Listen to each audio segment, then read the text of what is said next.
Good morning to everybody, and welcome to the November meeting of the Board of Regents. It's great to be here this week on the campus of Montana State University. We plan to cover a lot of ground over the next couple of days, and the topics we will be discussing all have one thing in common: service to Montana students and our state's residents through educational opportunity in the form of teaching, learning, research, and outreach. On behalf of this board, I extend our deep gratitude to the faculty, staff, administrative, and professional employees who serve with great care the more than 45,000 students of the Montana University system. We also thank the people of Montana for calling upon your colleges and universities to deliver on the investments you have made in higher education under the big sky. Your educators, researchers, and service providers on our campuses are tireless in their dedication to helping students, families, and communities move forward to meet tomorrow's challenges with success. The business agenda for the next 2 days reflects the diversity of service and services provided by your university system.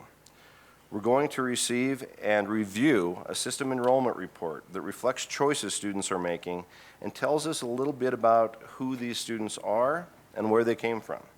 This data will include demographic information, residency information, and other pertinent facts about this fall semester's enrollment from two-year colleges through graduate school. We will have an overview of the agencies that some call the Big Five, or the 5 state-supported research and outreach agencies that provide a variety of expertise and service to Montana citizens. In this overview, our university presidents will provide us with relevant information about the Montana Agricultural Experiment Stations, Montana Forest and Conservation Experiment Station, Montana Fire Services Training School, Montana Bureau of Mines and Geology, and Montana State University Extension. We also will have a very special opportunity to receive and consider a nomination for Regents Professor. The rare rank of Regents Professor is awarded by the board upon recommendation by the President and Commissioner to faculty members for exceptional service and accomplishment. We look forward to this nomination and presentation involving outstanding faculty accomplishment and world-class discovery and exploration. The final items I will note in these opening remarks are presentations and dialogue regarding academic affairs and student services. We're going to have an update on the AMA Council, which is a commissioner-appointed council on American Indian and minority achievement. This council has been working on strategies and steps to strengthen what are already strong tribal relations and coordination in higher education. This conversation looks to build on the success of tribal college achievements and MUS campus-based services for minority students to help every Montana student succeed. On a different topic, we will have a student services update on what our campuses are doing to keep students healthy. In particular, we're continuing our look at mental health and suicide prevention and important steps the system is taking for the well-being of students. There is much more on the agenda, but it's time to start our meeting. This is a very busy time for students in the university system. It is also a busy time for Montanans from every corner of this great state, many of whom will be participating in what I understand to be a very significant and important cultural event on Saturday, taking place not far from where we are. We certainly look forward to being part of this year's Brawl of the Wild and know it will be a spirited contest, as it has been for the past 115 years. At this time, I will turn the microphone over to our host for this meeting, President Cruzado. Chairman Toss, members of the board, and Commissioner Christian, good morning and welcome to your university, Montana State. To all students, campus leaders, faculty, staff, alumni, and citizens who are joining us, thank you for your participation. We are delighted to have all of you here on campus for the next few days. As this meeting opens, it is a privilege for me to spend a few minutes sharing some information about Montana State University's recent accomplishments. Let me begin with one of our points of pride, our strategic plan. You have received a copy of the most recent report of our strategic plan, and today I would like to focus on one of our main goals, which is the retention and graduation rates of Montana State University students. Our students are not only choosing to come to Montana State, they're working to stay and graduate on time. I'm pleased to note that since 2009, the retention rate of first-time, full-time students has increased from 70% to 77%. Similarly, our students' 6 years graduation rate has increased from 48 to 52.4% in that same period. We're very proud of all our students and our university's progress with these important measures of success. One of our priorities at Montana State University is to decrease the time it takes students to graduate, as well as to decrease the cost of their education. 4 years ago, Montana State launched an advice and an education campaign known as the Freshman 15. The campaign encourages students to add not only additional pounds to their waistline, but rather to enroll in 15 or more credits, because, as you well know, there is no additional cost for any credit above the first 12 credits each semester. And the best news is that this is not only for freshmen. Every student can take advantage of this opportunity. Since we inaugurated this campaign, we found that the percentage of freshmen taking 15 credits or more has dramatically increased, from 50% in 2011 to 64% this fall. For all undergraduates, the number of students taking 15 credits or more has grown from 46% in 2011 to 55% in fall 2015. In addition, some of you might remember when a few years ago we introduced at a Regents meeting the MSU Know Your Debt letter. We brought a sample of such a letter sent to a student by the name of Clay Christian from Helena, who had accumulated some debt. Now, the impact of the letter, especially when combined with the Freshman 15 program, has been researched at a federal level, and these efforts have been recognized nationally, including just last month on Bloomberg News Business News. Here is an edited 1-minute version of the 4-minute segment. And come about? So it was just Montana State University was looking at the student debt problem and thought, well, we should do something about it. So they sent, before anybody thought about actually running the data here, they sent a letter to students. Here's a letter you don't want to get when you're a student. It begins, at Montana State University, we're serious about your education. However, we want to be sure financial choices you make do not negatively impact your future. That, you keep reading, or maybe your parents make you keep reading. But basically, it said this is the amount you have outstanding in student debt. In order to continue receiving student debt, you need to pass 67% of your classes, and anything more than 12 credits is free at Montana State University. And then at the end, and this is perfect because they were students, they said, if you go to a financial counselor with this information, we will give you $20. And that's what the next semester, students took out a third less in debt. Students usually take out their full award. They took out $1,300 less. Their grades improved, and they took more credits. This is amazing. This is behavioral change immediately within a semester. And it was It's worth thank you, Susan Wolf, for calling my attention to that spot. It's worth noting that Montana State's gain in retention and graduation rates come while this university is also attracting students of record quality. This fall, the test scores and grade point averages of our incoming students are the highest recorded in 26 years. The average ACT score is 25.4, and the average high school grade point average is 3.45. And our students continue to receive impressive national and international recognition. In fact, in the last 5 years, Montana State has produced 2 Rhodes Scholars, 2 Truman Scholars in 1 year, 1 Gates Cambridge Scholar, 1 Marshall Scholar, 1 Newman Award winner, 16 National Science Foundation Graduate Research Scholars, 3 Udall Scholars, 5 Boren Award grantees, 9 Fulbright Scholars, and 13 Goldwater Scholars. The Goldwater Scholarship is the nation's top recognition for undergraduates studying math, natural sciences, and engineering.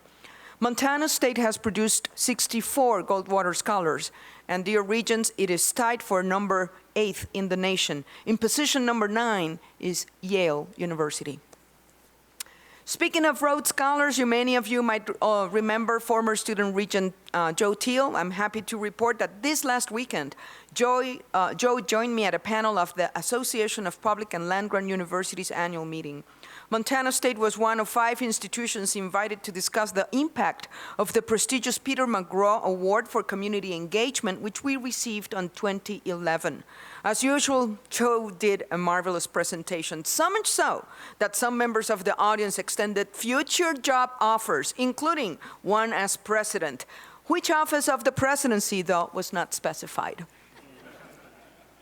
To continue to provide an excellent, high-quality education to MSU students, I'm very proud to know that the deliberate investment in our extraordinary faculty. It's almost $91 million, up from $64 million, which includes dollars allocated for new faculty hires as well as retention of extraordinary talent. Just last month, an incredible story was released about the number of female faculty in the College of Engineering at MSU. While just a few years ago, we had several departments who did not have a woman in their faculty ranks, right now, 22% of the engineering faculty is female, the highest portion in university history. Almost half of all new hires in the past 5 years in the College of Engineering have been female. This is thanks to MSU Advanced Program, supported by the National Science Foundation. And we have also been able to more than double the percentage of STEM faculty from 17 to 38% female. Which leads me to the accomplishments of our wonderful faculty. These faculty members are devoted teachers and scholars who not only educate and help launch the careers of the sons and daughters of Montana, they also conduct incredible research to help understand and improve our world. In this short time, it would be impossible to list off all of the many research discoveries Montana State faculty and students have made in recent months, so let me just share a few. Dr. John Priscu from MSU's Department of Land Resources and Environmental Sciences is a true pioneer in the spirit of the great discoverers and explorers. Dr. Priscu's research has taken him to Antarctica for more than 3 decades, to the Arctic for 5 years, and to the high-altitude environments in the Himalayas. You'll hear more about Dr. Priscu's accomplishments later today. Last year, with this board approval, MSU launched the MSU Center for Mental Health Research and Recovery, a new multidisciplinary center that is designed to help improve the diagnosis and treatment of mental illness throughout Montana. This project was one of the ones that received funding from Montana's first research initiative. In addition to this project, we also received funding for Professor Joe Shaw, for optics and photonics research. Professor Barry Jacobson was funded to conduct agricultural research. MSU scientist Jovanka Voyage will help fight infectious diseases. And last but certainly not least, Lee Spangler, director of MSU's Energy Research Institute, will investigate improving ways to seal small leaks in underground oil wells using bacterial bugs. For almost 6 years, the 4 campuses of Montana State University have been working on our One MSU initiative. The initiative looks for ways to integrate and promote collaboration in our administrative, student support, and academic programs. Just 2 weeks ago, we had our 3rd annual One MSU Symposium, hosted by MSU Northern this year. The keynote speaker was retired Deputy Commissioner Mary Sheehy Moe. We are proud of the sense of community and shared goals that this initiative has promoted for the benefit of our students, faculty, staff, and communities we serve. And now we even have an official shirt. And you can see that there is much to celebrate here at Montana State University. Speaking of celebrations, on December the 2nd, for the first time in our history, we will illuminate Montana Hall with a great ceremony. And we will also be marking the accomplishments of many students during our university's fall commencement to be held on Saturday, December the 12th. Please join us during these very special celebrations. And of course, as Mr. Chairman said, we're all looking forward to an exciting Brawl of the Wild this Saturday. As we speak, we have people traveling from all over Montana and actually all over the nation to convene this Saturday in Bozeman. and let the best team win. And of course, I will confess, I am a little bit biased. Every year, finally, for the last 5 years, our students and faculty have produced a TV commercial to be aired at Cat's Grizz. And what they do is that they showcase a program from Montana State University. In this case, this Saturday, the film Unbranded will be showcased. It was directed by Philip Baribeau, a 2004 MSU film graduate, and produced by MSU film professor Dennis Egg. The popular film has already claimed 4 audience awards, including the Banff Film Festival. Let's see it.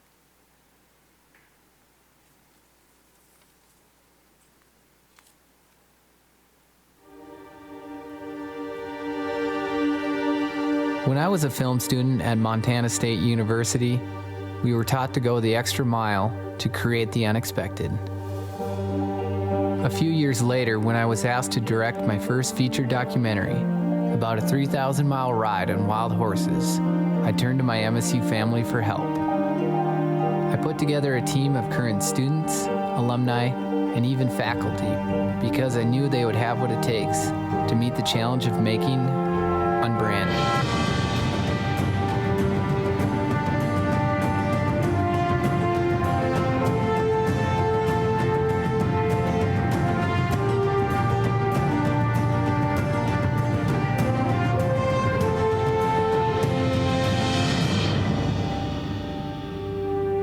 At Montana State University, nothing is impossible. Again, welcome to our university. Let us know how we can help your stay be a more productive one. We're happy to have you here. Go Cats.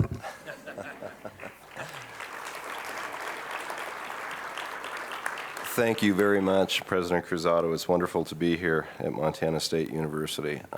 Before we get on to the next agenda item, we do have a couple of introductions I'd like to make at this point. I see that we have Senator Elsie Arntzen from Billings here. Senator, thank you very much for being here, taking time out of your schedule to be with us today. Also, we have Dr. Rick Ligon is here. Dr. Ligon is president of the Association of Governing Boards of Universities and Colleges, has become a wonderful colleague of the university systems, has been spending actually his fall here in Montana, and he will be bringing a national governance conference, university and college governance conference to Missoula in early December. And many of you have probably received invitations to that, and I would certainly encourage you to consider attending that very high-level quality conference that will be here in Montana. So welcome to the Montana Board of Regents, Rick. And without further ado, on our schedule, we do have Mr. Steve York from the Office of Public Instruction to give us an OPI update. Thank you for being here, Steve. Chairman Tuss, members of the board, Presidents Cruzado, Engstrom, Superintendent Juneau sends her best to all of you. As always, it's an honor to be in attendance and have the opportunity to share with you some of the happenings that go on in your 824 K-12 feeder schools. Last Thursday, I did listen to the Board of Education meeting at the Capitol, and Superintendent Juneau spoke of many collaborative efforts that are in place between the Montana University System, the Governor's Office, and the Office of Public Instruction. It is really rewarding to see the cooperative spirit that exists within the agencies that are charged with overseeing our state's educational system.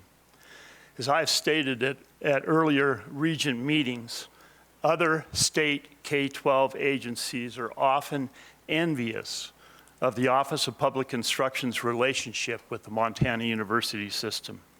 So thank you for encouraging such an important partnership. I do have a few thoughts and accomplishments that I would like to share with you this morning. Many of you were at the Board of Ed meeting, and Superintendent Juneau went over a lot of things that are going on. I'm going to mention a couple more. You know, our students in Montana are very, very, very positive about their future.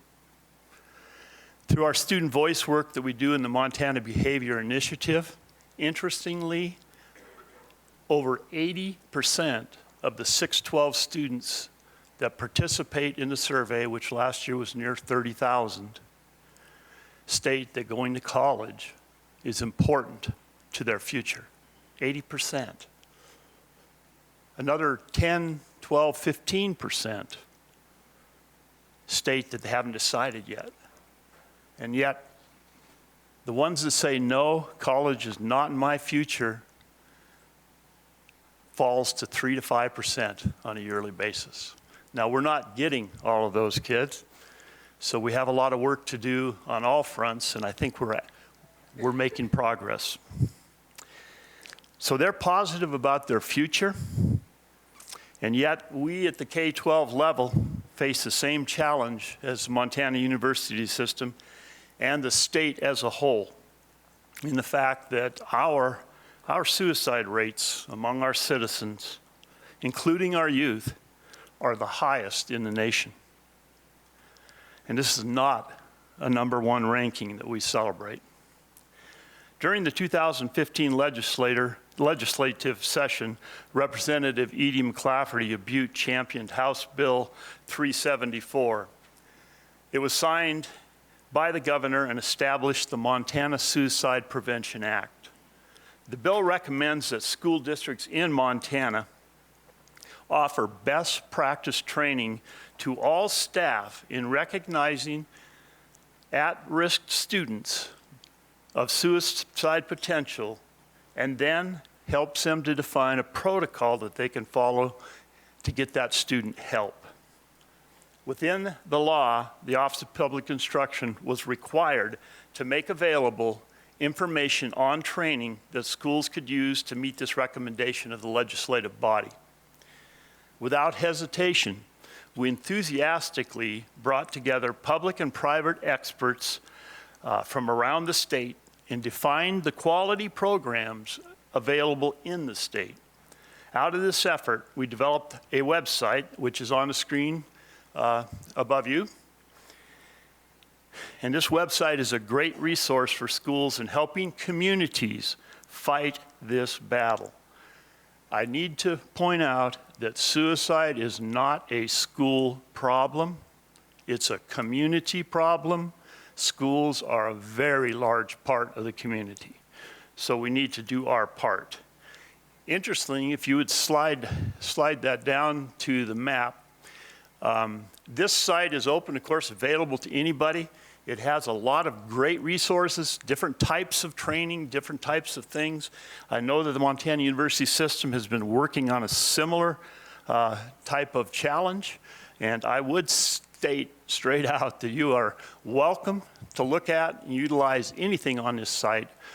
All I ask in turn is that help us by sharing some of the information that you have or things that you're putting in place, because folks, this is a community problem, and as a state community, it's time that we move these data points and these data numbers in a positive direction.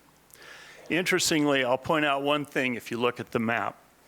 The states that are yellow have the lowest rates of suicide in the nation. They are all clustered in the Mid-Atlantic and Northeast. The states in red are the highest 10 states in the nation for suicide rates. Montana's at the #1 position. Isn't that interesting? You have a few mountainous Northeast states, Alaska, and then that goes right down the spine of the Rockies. Many reasons. But the site has much good information, good tools, so I encourage you to look at that and to use it. One of the things that often lacks in Montana schools is a lack of protocol. We don't know what to do when we suspect a student has suicide ideation. And this is the one thing that we are also working on very hard, is to make sure that schools have established protocol. Not only for intervention, but for post-suicide activities as well. Sunday night after a weekend suicide is not the time to figure out what you're going to do Monday morning with 500 middle school students that are totally emotionally overwhelmed by an incident.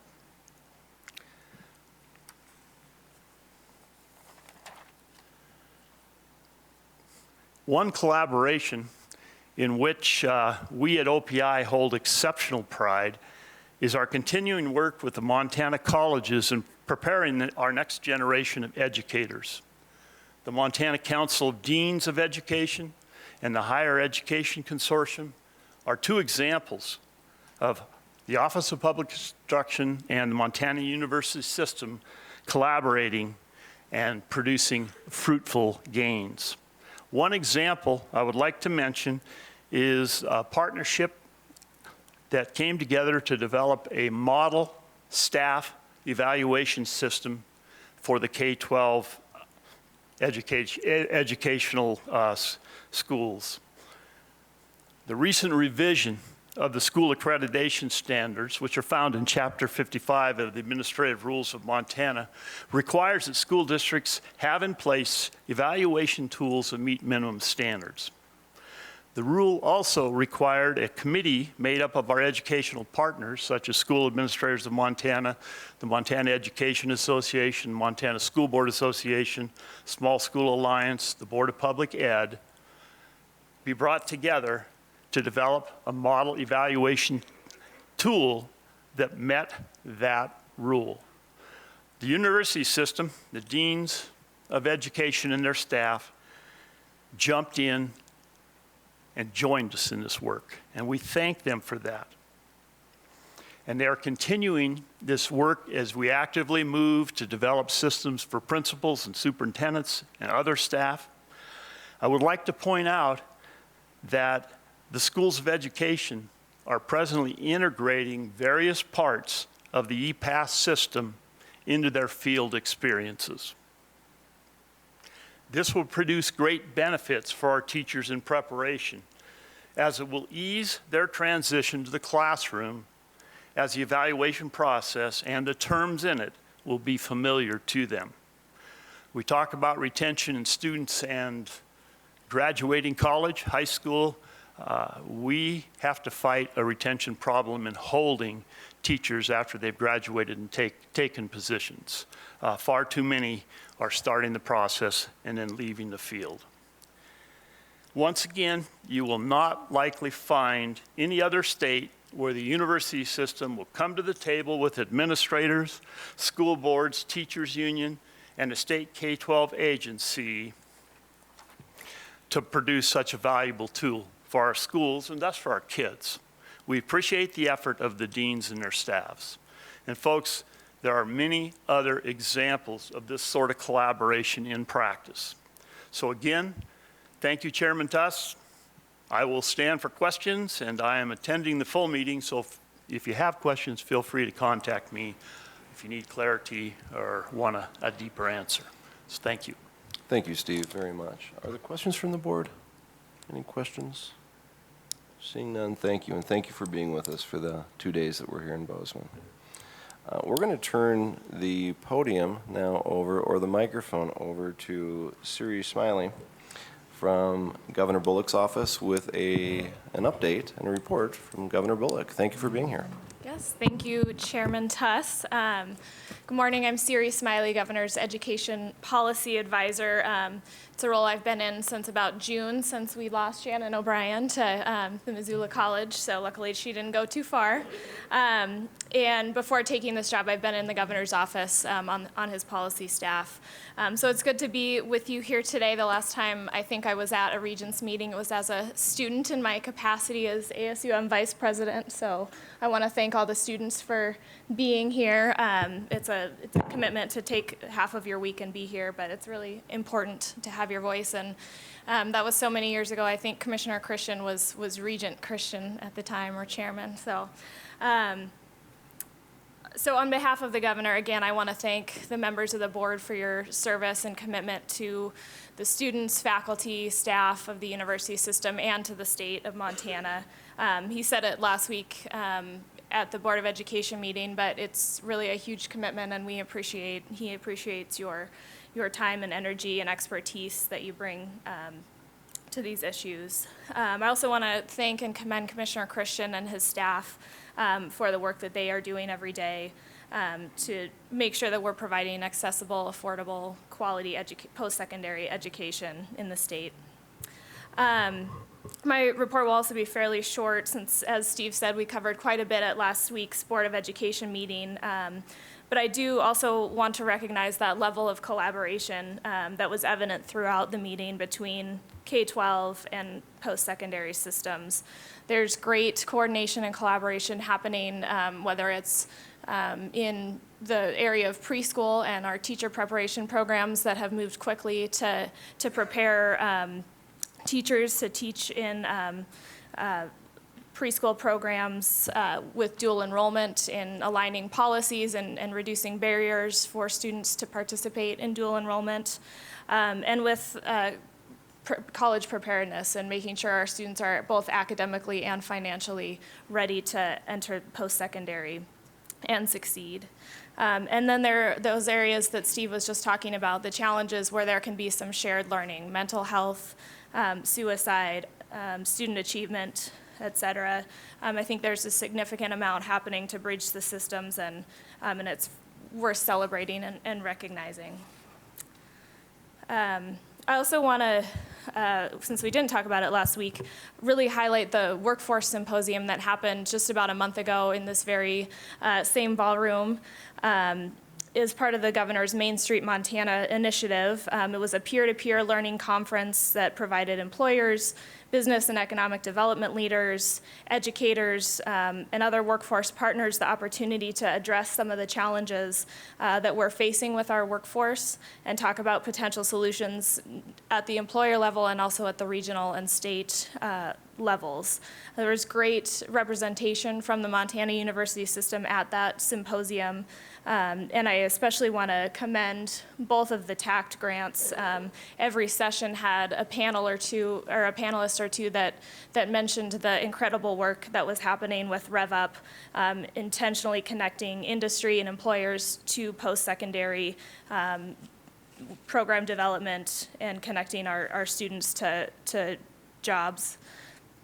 So, and it's critical that our students coming out of our colleges and universities have the skills and knowledge to prepare them for the jobs we have here in the state, and that's exactly what RevUp and Healthcare Montana are doing and leading the way for other sectors. The last thing I want to mention, last summer, Governor Bullock took over as chair of Education Commission of the States, which is an organization that serves as a policy resource and information clearinghouse for state education policy. If you haven't utilized it, it's a very good resource at all levels of education policy. Senator Arntzen, who's here and was already recognized as one of our Montana commissioners for ECS. But as chair, he's opted to focus on dual enrollment as his chair's initiative. And so we'll be collaborating with ECS and other states to really hone in on best practices, reducing barriers for participation. And I think we can anticipate both technical assistance and opportunities to highlight the great things that are happening here in Montana to grow dual enrollment. So with that, Chairman Tuss, I will look forward to the rest of the meeting, and again want to express Governor Bullock's gratitude for the board and your service. Thank you, Siri. Thank you also for being with us today and tomorrow, and certainly on behalf of this board, thank Governor Bullock for his strong leadership in student success issues and higher education issues in the state of Montana. Thank you for being here. Let's now move on to approval of the minutes of our September 16th and 17th meeting. Is there a motion to approve those minutes? So moved. Regent Johnstone, thank you for that motion. Are there any further comments from members of the board, from campuses, or the public? Seeing none, all in favor of the motion signify by saying aye. Aye. Opposed, no. The motion passes. Thank you. Commissioner, we're now at that point where we're going to turn the floor over to you for a system report. Mr. Chair, members of the board, thank you. It's interesting that I think at the top of the last two, and certainly my report is the Board of Education meeting and the collaboration that I think truly exists. It's one thing for the governor and the superintendent and myself to talk about collaboration, but I would say that it is a matter of action on behalf of all of you that serve in the Montana University system and the other organizations that is making this collaboration truly come to fruition. And I have to say, as we get to travel around the country, that just simply doesn't exist elsewhere. I think Steve touched on that, and it just couldn't be more accurate. And that is serving students well. I think the Board of Education, we went through a lot of different topics that really hit home how Montana students can be served. Ultimately, those students individually, their families, but in the long term, the state and our economy will be served by that collaboration as well as those students move through the pipeline. So would like to also extend a thanks to the superintendent and the governor for their leadership on their ends to make education a continuum in Montana and not silos that exist at different levels of the journey. I want to talk a little bit about things that are, I think, relevant since our last meeting. Siri mentioned the Main Street Montana project. The summit was held right here in this ballroom about a month ago, and I was just struck at how many of those conversations lead through the Montana University system. It makes sense, but from career technical education all the way up through graduate education, we are a big part of what will be the future of Montana, and I think we need to take that action and that role quite seriously. We did discuss, and you had a presentation at your last board meeting of the new position created that Dr. Lacey fills. The acronym is even too long to say. It's a very impressive title that he's been given. But the bottom line is I think it ties together for the first time in this state and maybe the first time around the country, the role of the Department of Labor and Education. And it really works to bring the needs of labor and industry to the forefront and match those up with capacity that currently exists within the system or areas where we need to develop programmatic change that will address needs of the workforce, and ultimately the pipeline of student resource that can fill those positions and that need. And so very excited about that role. I think it will tie us even closer together in this conversation about collaborative efforts. Next topic, I would like to just briefly hit on dialogue that you've certainly as board members heard a fair amount about in the last few weeks to a month on osteopathic medicine. I don't necessarily feel like we need to get into the details of that discussion, but I would like to say that that discussion is important. We have been trying to get ourselves at the table of what are private sector inquiries into the state. I think it's important that we're there, both to represent what those opportunities are in Montana, but also to try to identify what the opportunities are for our students, for the economy, and ultimately to fill much needed workforce shortages and ultimately access to health care in the state. And so we have tried to serve as a facilitator of those conversations. I think that is an important role for us.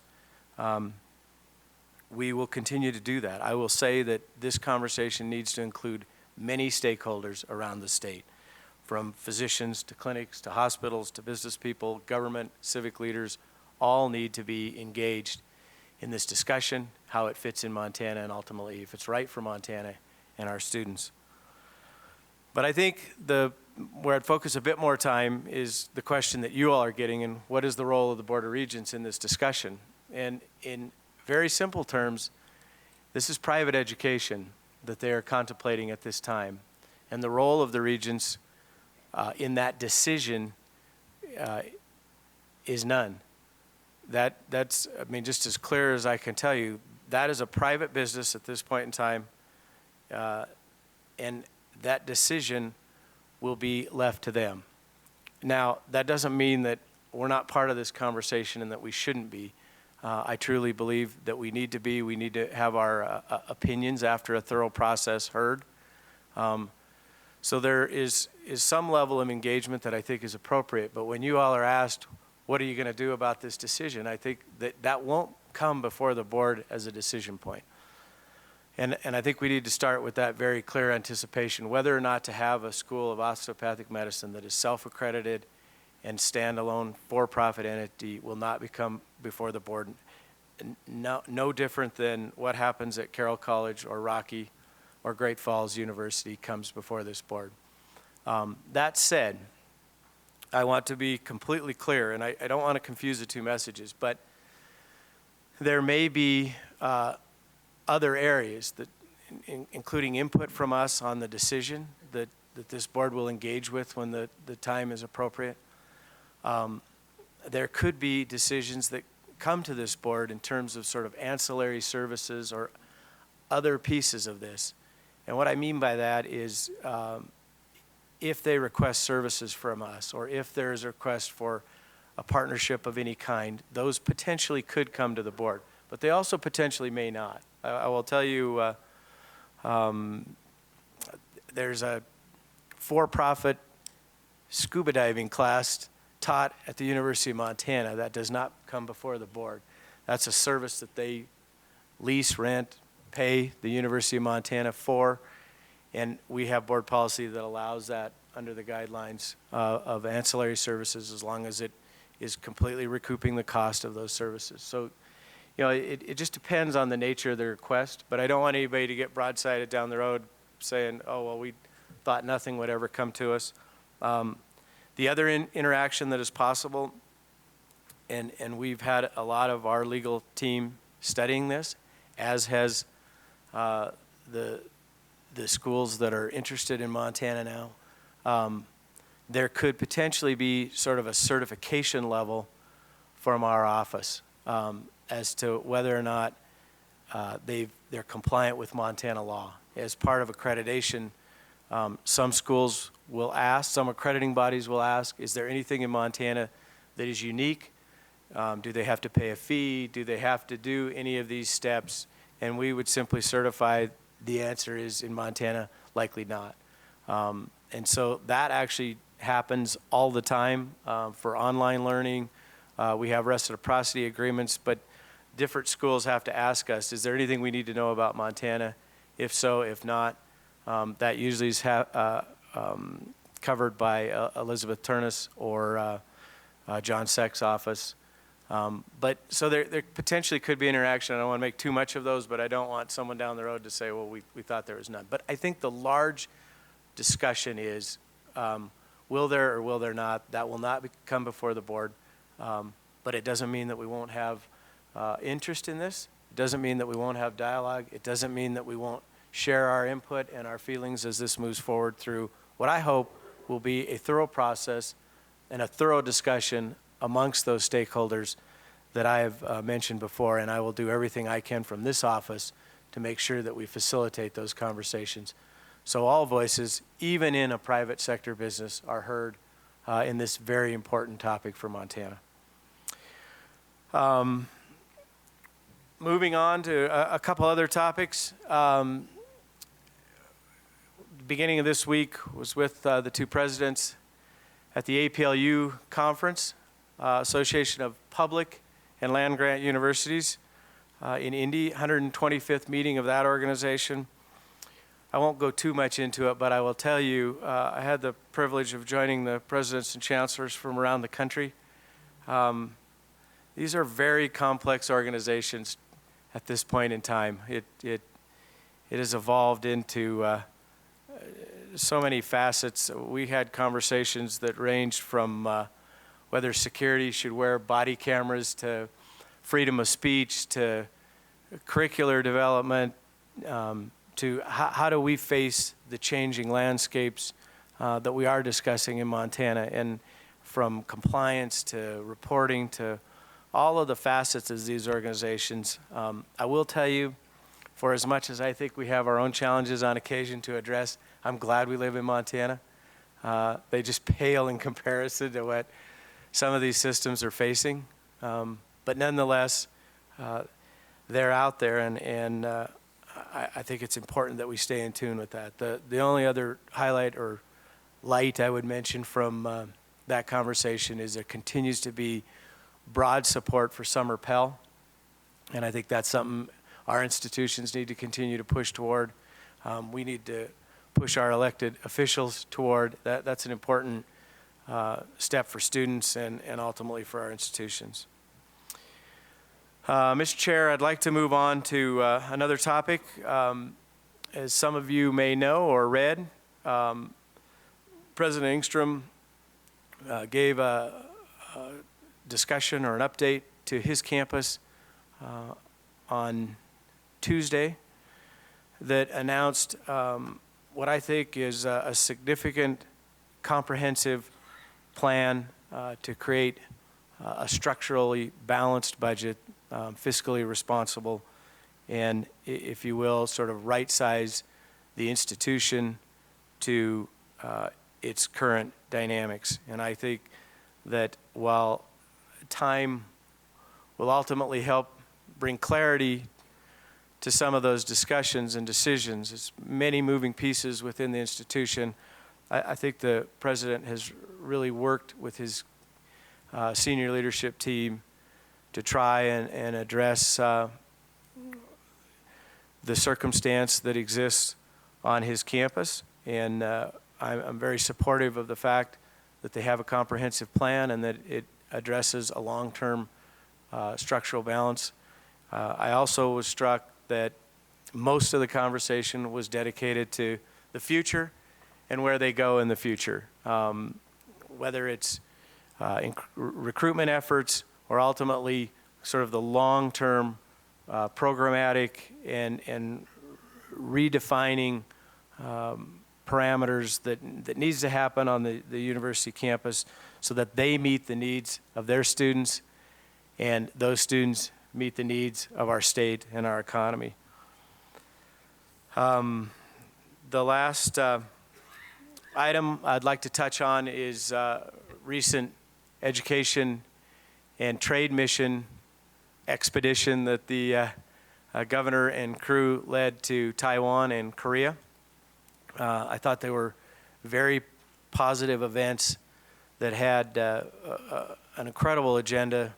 We met with leaders of institutions, systems, governmental officials within the Ministry of Education, policymakers, both on the public and private side of industry. There is a lot of overlay between what is going on, and particularly in Korea, within energy, natural resources, some of those topics that hit close to home with Montana, and we have signed an LOI, several MOUs, and ultimately have good conversations going on about how we can expand our relationships to those two countries, but in broader across the Asia-Pacific region. Obviously, we all understand and spend a lot of time talking about what the global economy will look like and our role in that. You can't talk about the global economy at this point in time without taking incredibly seriously what is going on in the Asian region, and so it's important that we're there and part of those conversations.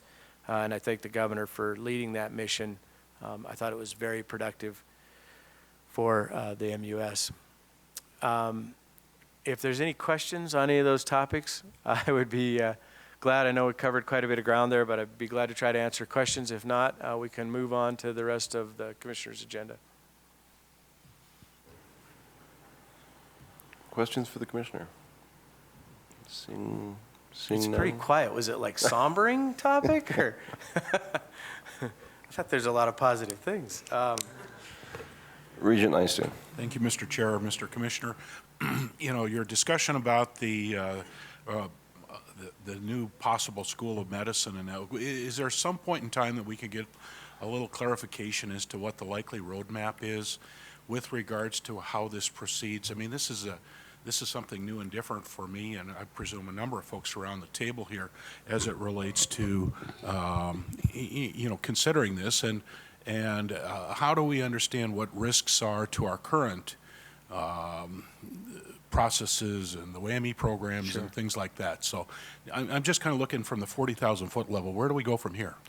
Mr. Chair, Regent Nystuen, that is an excellent question, and one that's sort of been missing from, I think, the larger part of this communication. There's, once a broader understanding that there's people interested in Montana looking at it, got out into the public sector. There's been sort of a race to, oh, what's going on and what don't we know and why don't we know? And I think the truth of the matter is as most private sector businesses would do, they have certainly been engaged at their own level at looking at whether they even have an interest in Montana. But I strongly would like to reiterate, I believe from my vista that this is the beginning of the process and in no way a fait accompli or the end of the process. And I think that their accrediting body and ultimately their standards require that they do a broad, lengthy, at least they anticipate a 6-month process, feasibility study to really address those questions and concerns and interact with stakeholders around the state to try and answer those questions. And the accrediting body has an obligation to make sure that this is not only good for the school, but good for the state and broader participants in that. There is no bigger concern in my mind around this discussion than preserving our great relationship with WAMI. That has served us well for 42 years.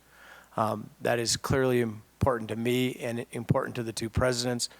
As we have this discussion, we need to make sure that whatever happens doesn't interfere with the great work that's going on there to the best that we can control that. I mean, ultimately, it goes back to sort of what I said. We're not the final adjudicators of this particular decision, and I don't, public sector has their own Bill of Rights, and we want to make sure we're involved in that conversation. And that's why I think it's important that any chance we can be at the table and lead those conversations where asked. I think anytime we can facilitate a discussion, the two presidents and I are glad to do that. I would say to anyone listening, if we can facilitate this conversation in any way, that's something that we very much need to do. So all those stakeholders are heard. But I think it's early, and I think it's the beginning of it. We will likely have more updates for this board and even have, although, I don't anticipate us having an agenda item at some point, it will likely be, as this feasibility study tries to take shape, appropriate for us to have discussion points at a board level to weigh in on this. And so we'll do our best to keep that in the forefront. There are conversations going on. I think it's important that we help lead it. I know Senator Arnson is leading some of those conversations, so there will be broad level from public service to civic service to make sure that we have what discussions we can and have what impact we can on this process to see that it protects WAMI and that it does the best that it can to serve Montana students. Clearly, the needs are out there. We just have to see what the right way to address those needs. Some of the numbers are staggering. We don't need to get into a lot of that today, but clearly Montana is one of those states that, as many are, that struggle for health care, certainly in our rural areas. So we need to be at the table, engaged in those conversations. I will do the best we can to keep my office and this board engaged in them. Thank you, Commissioner. Thank you for the question, Regent Nystuen. Are there additional questions from the board? Regent Sheehy. With respect to the facilitating discussions regarding the private medical school, if the Board of Regents, I agree it's private, and if the Board of Regents has nothing coming before it and it's not part of the MUS, what's our authority? What are our agents doing with respect to authority for facilitating and leading discussions? Where's your interest in this? This seems like something that might be better served by a different aspect of state government, maybe commerce or somebody in the health and human services. But it seems to me there's a difference between facilitating and leading. I'm a little bit skittish about our agents leading this discussion, leading the proposals, when we won't have any control over the outcome. I agree with you that there has to be participation in this to ensure that we do not affect WWAMI, and also that we don't create competitors for ourselves in the programs that we have existing that expand beyond WWAMI. I'm getting a lot of concern from people in the medical community that this will take away clinical opportunities and other things like that. I think we need to protect our turf on that, our public education turf. But I don't think that we're necessarily in the business of helping provide private educational opportunities. So I'd like to caution our agents from leading. I don't think that's our role. I think that's another entity of government's role, and I think it's the private institution's role. So I am concerned about this. If it's never going to come before the Board of Regents, I'm a little bit concerned that our employees are out there leading it. Those are my concerns. Mr. Chair, Regent Sheehy, I think I share most of those concerns, maybe right up to the very end of we're out there leading it. I think that we have to be engaged in these conversations, both as our role as lead institutions in WWAMI and the effect that it could have on medical education in this state. Certainly we're in the education business. I think tried to be very clear in choosing words that it is our role to facilitate those. I appreciate your concerns. I think we will do our best to let the institutions lead their conversations. I think we are engaged at the Montana University system with helping to facilitate educational needs for both the workforce and our students at all walks of life within this state. It kind of goes back to my comments about Main Street, Montana. I'm shocked at how many areas of study come through us, from the immediate need of welders in Great Falls to medical educational opportunities in the state. It's a broad spectrum. We have been engaged for a long time in facilitating the needs of our workforce and labor needs, at least in conversation, and then trying to create the right level of educational opportunities. We need to be careful that we're not driving that conversation on our own, and I completely agree with you in that sense, as long as we're also careful that we are at the table when we can be and when we're allowed to be, and that we're protecting our interests within education and our interests from WWAMI and other areas. We will, you raise good points, and we will do our best to make sure that we try to stay within those boundaries of what is the right level of engagement from the Montana University system and the two presidents and their campuses. Ultimately, this conversation needs time.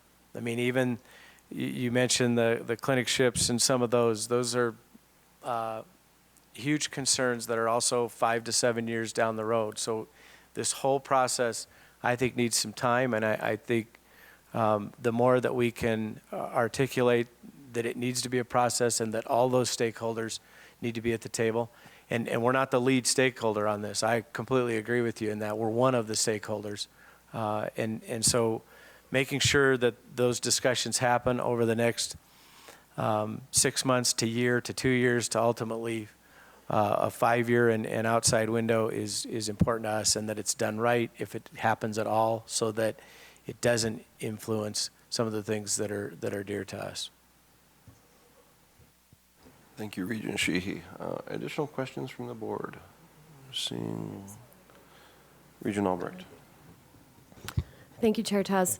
And I do want to echo the concern, but I also want to point out that this is an opportunity for us to engage, as we are all stakeholders, in looking at Montana-initiated solutions to primary care void and our opportunity to serve our Montana students and our Montana needs, medical needs. As we facilitate, and I agree and am supportive of us helping to facilitate the conversations, I think it is absolutely critical that one aspect we consider is that we have all of the stakeholders at the table to encourage the kind of conversation, but also to incite the kinds of solutions that this kind of discussion, so we're not reactive, we are looking at creating those solutions, and that might be increasing the number of residencies, for example, incentivizing physicians in those teaching roles, et cetera. This is truly an opportunity for our state to look at how we can better meet the needs and the void that is before us. Thank you. Thank you, Regent Albrecht. Additional comments or questions from members of the board? Regent Nystuen. Thank you, Chair Tuss. I think it'd be remiss if the Regents didn't acknowledge the announcement by President Engstrom on Tuesday in Missoula and provide additional support for the University of Montana, its faculty, administration, students, and alumni, and beyond. What President Engstrom did is something that goes on in the private sector all the time. We look at enterprises and say, what can we afford to do? Where do we need to reinvest our dollars? And where can we have the impact for our stakeholders? And while it's incredibly painful, especially as we approach the holiday season for the number of employees and so forth, I think we need to take a look at the rich history of that institution and the future of that institution and continue to support the ongoing efforts of that part of the Montana University system. It's not easy, but in the long run, they're going to take 2 steps forward as a result of making some needed change in some things here. I think a big part of that is to understand what our role is as a governance body of the Montana University system and engage a number of the other folks that are engaged in this process as well, whether they're public elected officials or the private sector and so forth, to be partners in this. And this isn't all just President Engstrom's issue to contend with, it's everybody's issue to get involved. Look for ways to reach out into the student population, the community, to ultimately figure out how can we better serve, how can we have greater impact, how can we provide a better return for those resources. So I just was making an editorial comment that Royce, from my vantage point, I got your back, and a lot of other people do too, and that it wasn't easy, but onward and upward here. Thank you. Thank you for those comments, Regent Nystuen. Additional comments or questions from members of the board? Regent Johnstone, did you have something? No. Regent Albrecht. As a follow-up to your commentary, I think that folks need to note that at the presentation, President Engstrom provided several opportunities for folks to give commentary, to provide that input so that they can analyze that input and work towards developing what the final solution and plan will look like. And so perhaps if those links could be provided, that would be helpful so that President Engstrom and the University of Montana has the helpful input that is being requested. Thank you. Commissioner, fall enrollment report? Mr. Chair, move on? I believe we have Deputy Commissioner Trevor Tyler, T squared as we call him around the office, to report on our 2015 fall enrollment census. Mr. Chair, members of the board, good morning. I've been waiting for this opportunity for 10 years. By my calculations, we have about an hour and 15 minutes for this report. We can delve in detail into every campus's enrollment, and you can ask questions of campuses, and we can spend a thorough period of time discussing this. In all seriousness, I have about 5 minutes worth of information here for you. That is dubbed the Fall 2015 Preliminary Enrollment Report. I guess that requires a little bit of an explanation. The official enrollment that every campus and the system and our budget and our allocation process relies upon is the fiscal year enrollment. And you'll remember in May, I provided a detailed report on our annual average fiscal year enrollment. And that, again, in May, will be the name of the game, and that's the average between fall and spring with summer added in. So with that said, this is the first look at this academic year or fiscal year's enrollment. It's fall enrollment, obviously. It doesn't become final until the end of semester when we count all students that may have come after the 15th day. This is what it looked like on the 15th day. Primarily, we take a look at the change between this semester and last year, this year over last year, but I think it's helpful to continue to couch that within 10-year trends. And so that's why I start off with this chart here. And you can look back to 2005, where we had a period of 6 years. It's probably more like 4 years of accelerated growth. We grew by about 5,000 FTE from fall 2007 to fall 2011. Since that time, as we've discussed many times, we've seen a slight drop in that enrollment. We've now added that up to a decline of 2,000 FTE since fall 2011. This semester adds to that incremental drop. I think we've also discussed some of the reasons behind that, and I'll mention them as we go. Obviously, the recession occurred in that growth period where folks who couldn't find employment turned to higher education. They particularly turned to our two-year schools. You're going to see some declines there that are not atypical of Montana, not atypical of the nation.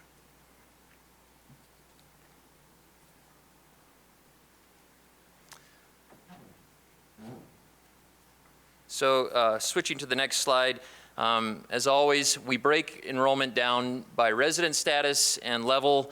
This has been done, for 20 years in the university system. I believe for budgeting purposes originally that resident FTE is used in the budget, so it's key that we split that off. We also have categories of non-resident undergraduates, our WUI, Western Undergraduate Exchange students who come here from the 15 Western states, and they have a price reduction. They pay 150% of resident rates. And then we have our non-resident graduate students. I provide those arrows on the right side for quick reference on change. You can see that we've had some declines in our resident students, and that's been typical for the last 3 or 4 years. And we've had continued strength in our non-resident enrollment. So again, take a look at it year over year, but then over a 10-year period of time, what does it look like?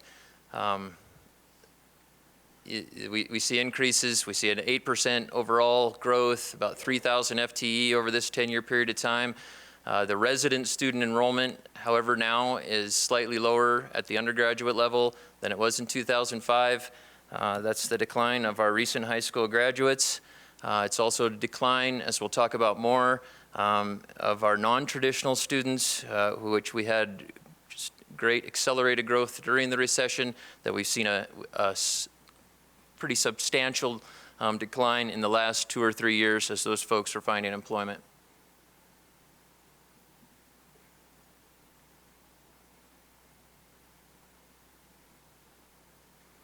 And then by institutional type, grouping our flagship universities, the University of Montana and Montana State University, into the doctoral category.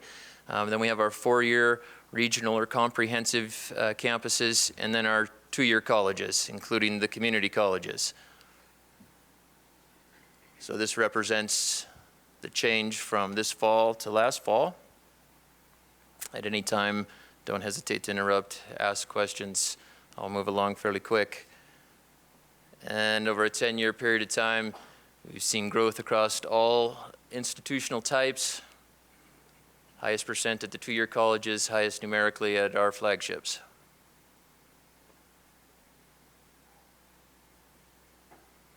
And then a quick look at campus by campus for this year, this fall over last fall. As we've heard in recent media reports, and you can ask the question, well, why is this so far after when you might have read this in the newspaper in September? Well, it takes us a bit at the system to get all the campuses in, and really we can't report on any campus until we have them all. We validate them with the campuses, and it ends up kind of missing the September Board of Regents meeting, and in turn, we show up here with these data. This is the MSU side, and then we have the UM side. We have growth at Montana Tech and the University of Montana Western.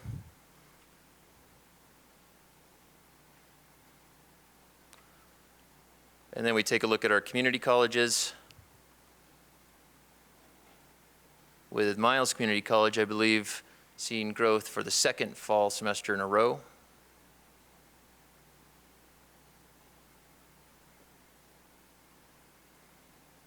And then we get into some slides that are probably best viewed on your own screen, and maybe something we can look at and talk about over time. But this is the 10-year change by campus.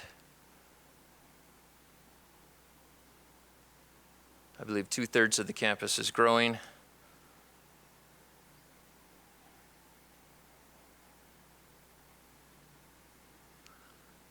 And then we switch to some slightly different analysis based upon headcount. So switching away from FTE, not take into consideration instructional activity or credit load, just headcount, how many students are at our campuses, gives us the ability to take a look at comparisons of first-time freshmen coming in, first-time freshmen who are residents only, and then some age analysis here. You can spend actually a ton of time and split enrollment out in a variety of ways. I'm just trying to highlight here some of the more typical analyses that we do.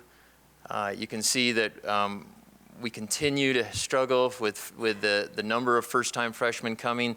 That is in direct correlation to the decline of our public high school graduates. As you've known, for the last 4 years, those have been dropping by about 5,000 to 800 students. We're hopefully at the bottom of that drop, and we'll probably stay there around the 9,000 mark for graduates each year for the next 5 years until we start to see some declining.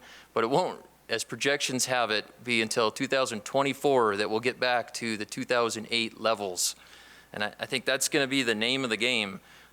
For about 5 years, I stood up here and I said, record enrollment, record enrollment, record enrollment. And I think for the next 5 years, you'll hear me stand up here and talk about the flat level of our high school graduates and the effect that it has on our entering students. And particularly on first-time resident, it shows up there. And I'll show you another slide that has 5-year trends by campus. But directly under that in the white is the distribution of headcount by age in comparison of this fall over last fall. And you see declines in all area. First thing I'd point out there, less than 18-year-olds. Some of those are actual first-time freshmen and not dual enrolled students, and likewise as 18 to 24. In other words, age doesn't do a great job of depicting what a dual enrolled high school student is, and I'll show you a chart on that because we're doing well in that area. But as numerically, you can see that big group of 25 to 49-year-olds there, the non-traditional students, down almost 700 students over last fall. And that's the continual change that we've had since our economy's turned around.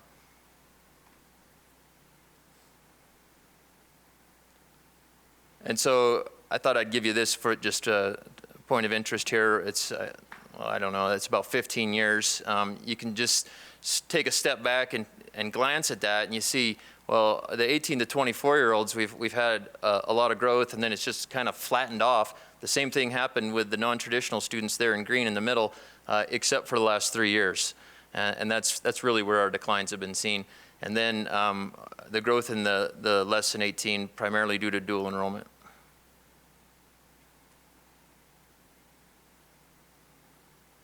And again, one of those charts that's best viewed on your screen, but campuses in particular pay a lot of attention to this first-time cohort of freshmen coming in. It has to do with recruitment, it has to do with financial aid. It comprises the cohorts that we measure for retention and graduation rates. And in particular, it's those first-time freshmen that are coming to us from Montana, that are our resident students. If you look at the bottom line there, we were at 6,200 in fall 2010, and we continue to decline by 500 to 300 students, and at times more than that. So now we're almost 1,300 students less in that entering first-time resident only category.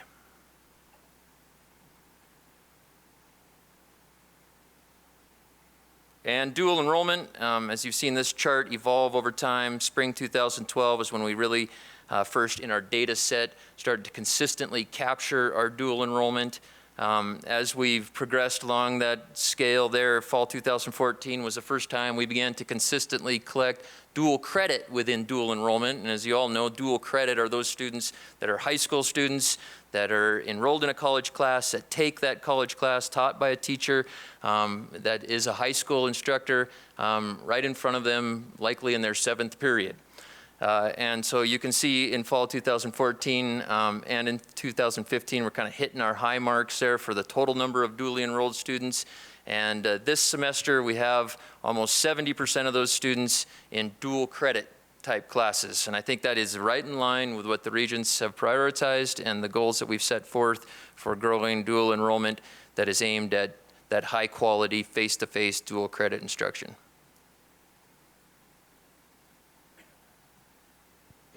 And the last slide, just in case you did take me seriously, and we really do want to spend another hour talking about some of this, we have a lot of it posted on the website. We have the 10-year history of headcount. We have more detail on demographics. Of course, the fiscal year enrollment report I provided to you. But all of this then connects to our progress and outcome metrics, which I know no one's forgot about, but we have a whole host of those through Complete College America, 2 of the most prominent being retention and degrees and annual degrees and certificates counted, kind of the drivers of our performance funding model. Couldn't get out of here without saying the word performance funding. I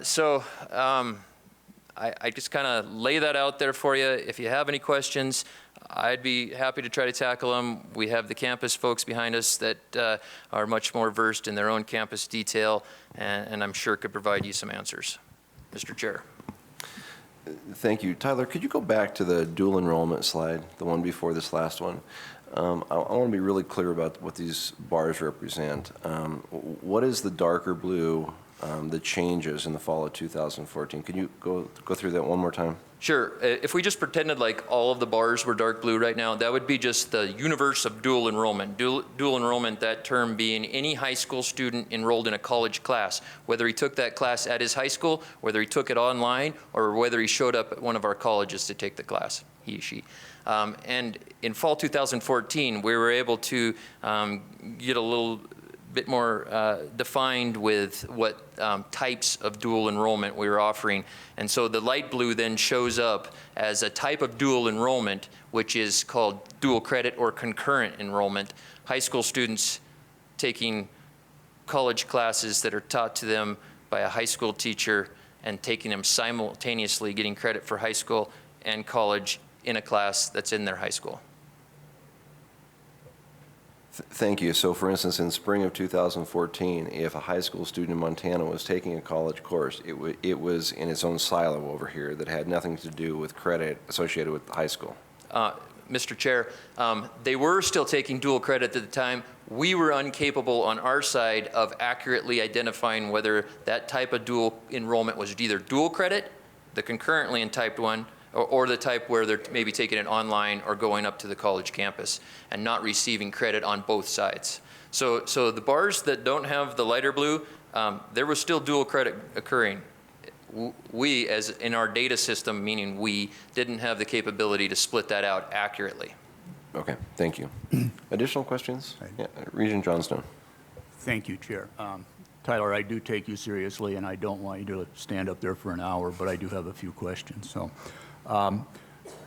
if you look at the 10-year trends, there's been a significant percentage increase in out-of-state students. I don't know, back of the envelope, somewhere between 20 to 30%, something like that.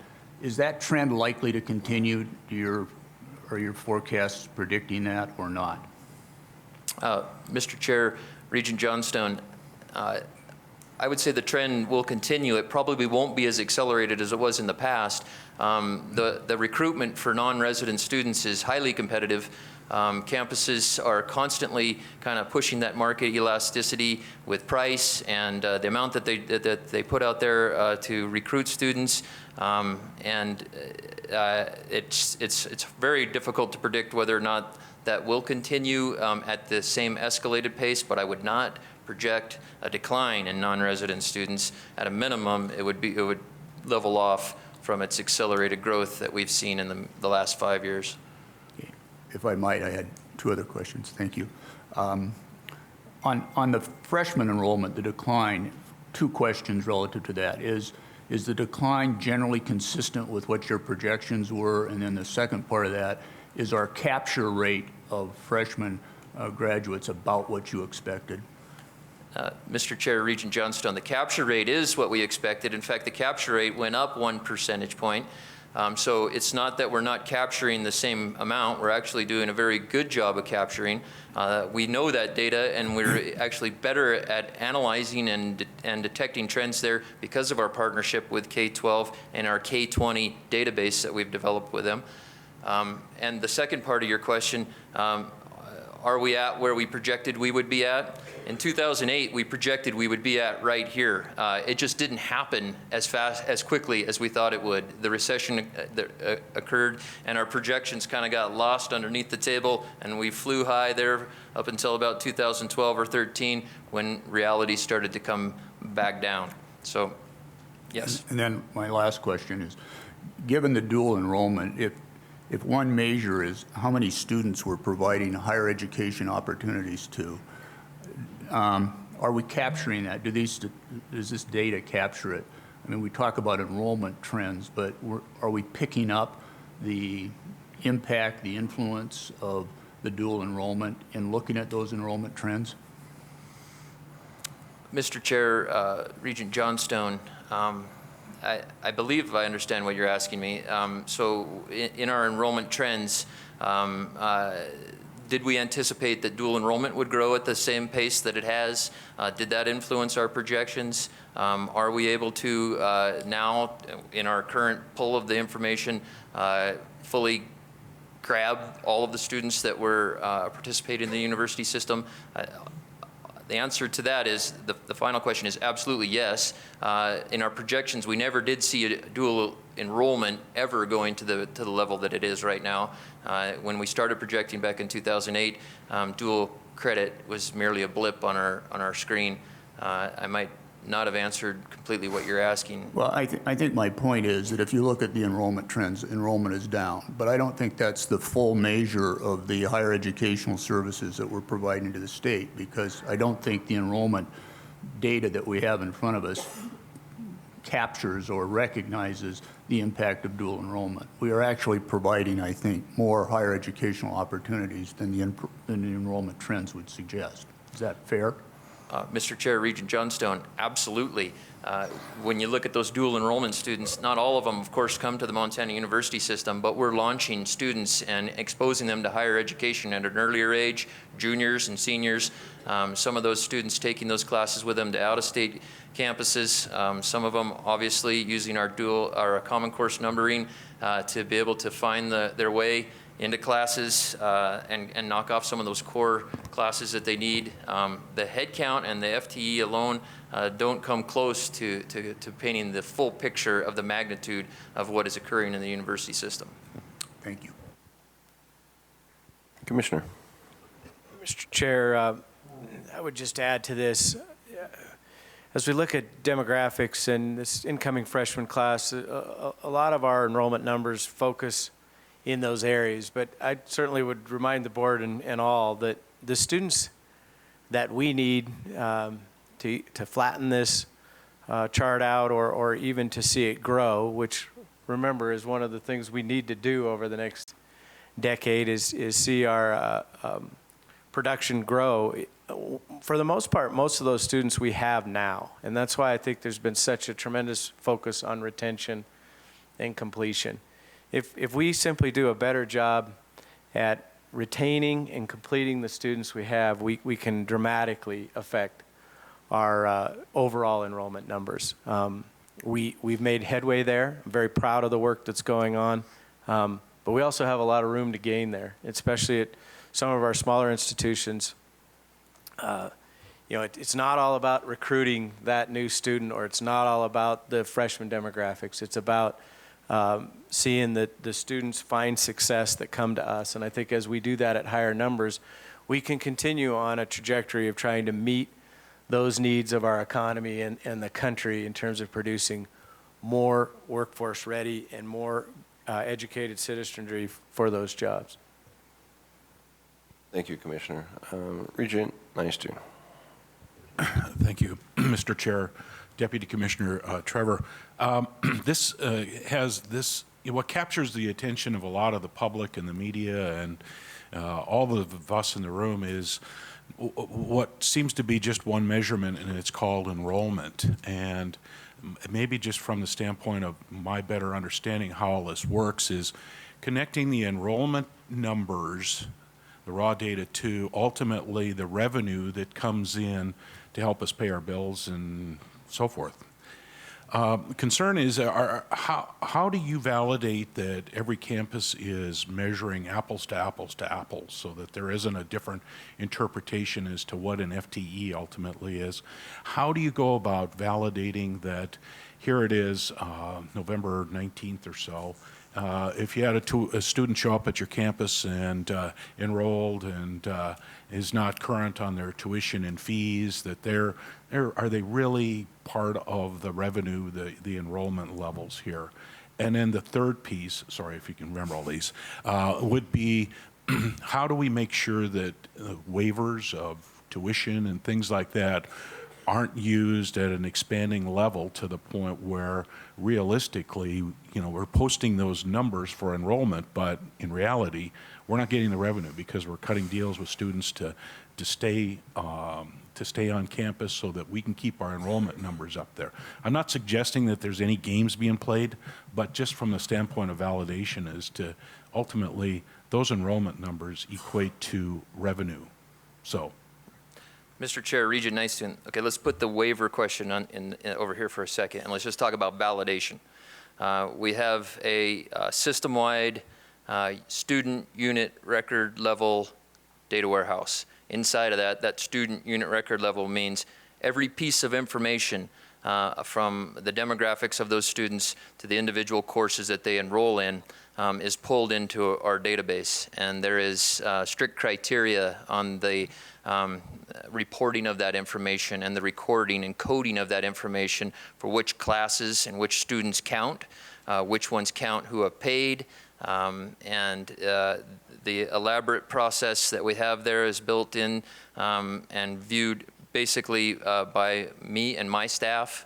We employ a director of IT who works very closely with the campuses to ensure that those data pulls are accurate and are reflected. What's in our warehouse is what is in the campus information system, banner in most cases, and that we have a mutual understanding that those records are enrollments that have had students that have paid and that have students that have either, if they have not paid, made arrangements to pay. Oftentimes, because of financial aid, there's delays in the completion of a student's bill and the paying of that bill. So we have all that information, and we plow through it in great detail. And in fact, it's one of the reasons why at our September meeting, I'm not able to stand up here in front of you and give you this report because there's the 15th day for most campuses at that meeting has already passed, but we take that 2-week period of time to ensure that we've got it right. And we've been doing that for 15 years, and I fully believe that we've got the process in place to ensure that these data are accurate and valid. Now, related to waivers, and so that kind of gets us into the recruitment of students, financial aid, and one of the methods to recruit students and get them financial aid is for a campus to waive tuition. And tuition is sometimes mandated to be waived based upon board policy, and other times it is up to campus discretion. Campuses waive for non-residents and residents. It's part of our business model to get students to come in. Very seldom when the word waive sounds like there is no money paid. That is a misnomer. It should be called discount for the vast majority of students, and particularly where the campuses have discretion. The main time where they're fully waived is where the board has told them to do it. The vast majority, it's a discount.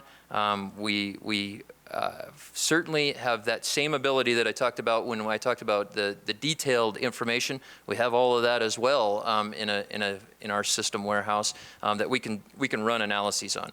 I don't have a lot of summary to tell you about that right now, other than we have increased the amount that we've waived over the last 10 years, but in the last 3 years, particularly in tuition freeze era, that amount has started to level off. It is certainly an interplay between our enrollment, our tuition amounts, our appropriations, and our financial aid that kind of make up that tricky ball that the campuses have to continually spin in order to make sure that their revenues are matching their expenses. So I probably didn't get you a full answer inside of that, but a very complex topic. I think the thing what I was doing is somebody is keeping an eye on those kinds of things. Again, not in the spirit of distrust, but really to make sure that there's no outliers or anything significant causing us somewhere down the line financial issues because something went adrift or went afoul. Thank you. Thank you, Regent Nystuen. Additional questions? Additional questions from the board? Seeing none? Thank you. Good presentation.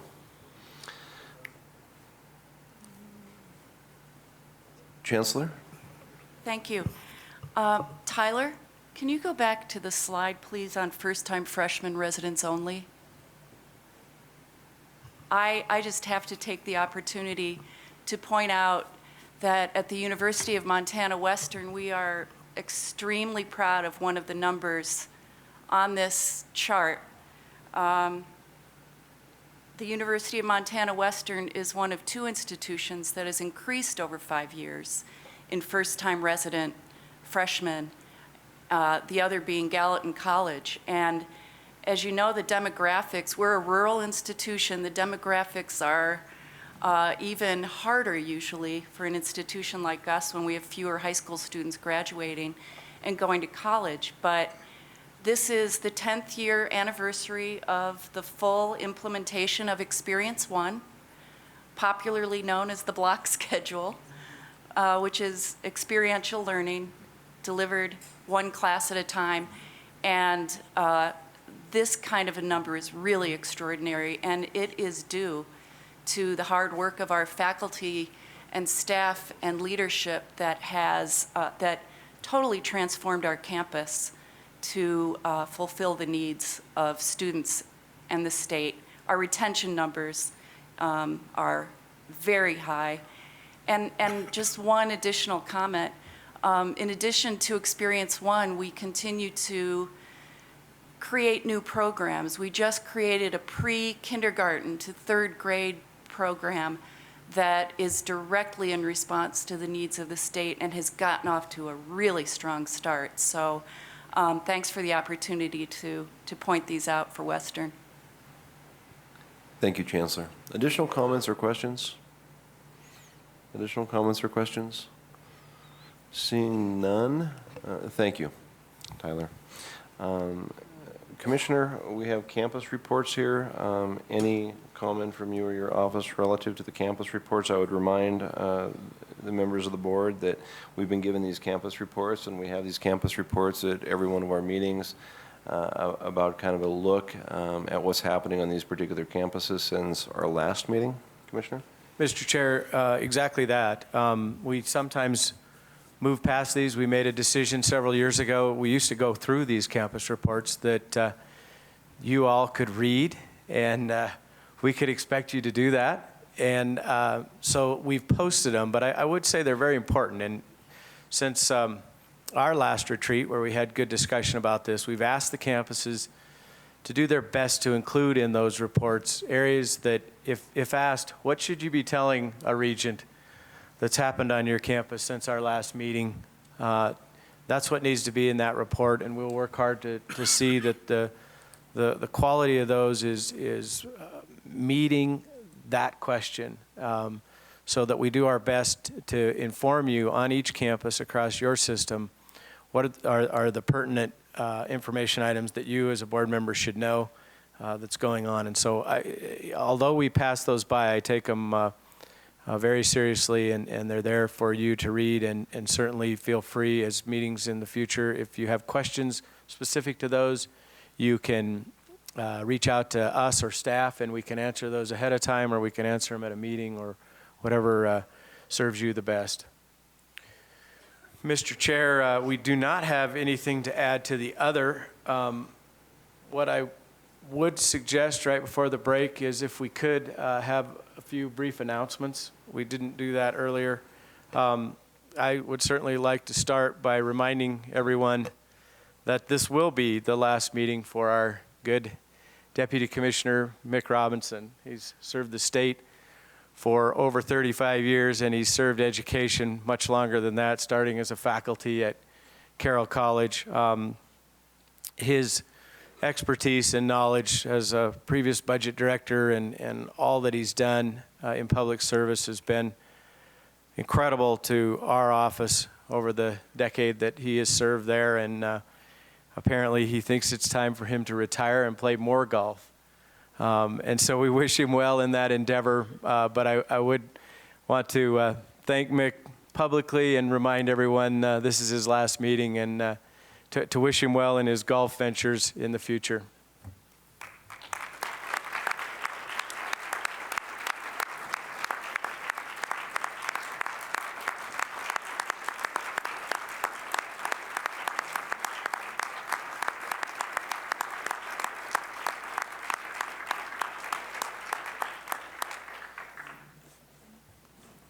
Mick does take donations if anyone's interested. We can have other introductions, Mr. Chair. Yeah, are there additional campus introductions? I know we typically do that early in the first day, and we skipped that a little bit ago. So, President Engstrom. Thank you, Mr. Chair, members of the board. Two quick things for you. One, I would like to thank Vice President Teresa Branch, who has been our Vice President for Student Affairs for 13 years at the University of Montana. Teresa has announced her retirement, and she may or may not be here at the March board meeting, and so in case that doesn't happen, I wanted to publicly thank Teresa for the outstanding work that she has done for the University of Montana and the Montana University system for these years. She's been particularly influential on our campus in introducing and promoting diversity concepts, including a major annual event called Diverse U, which we just completed a few weeks ago. And she'll talk a little bit later in the meeting about the Not in Our State conference that was just held on our campus that she was involved in. So would you join me in thanking and congratulating Teresa Branch.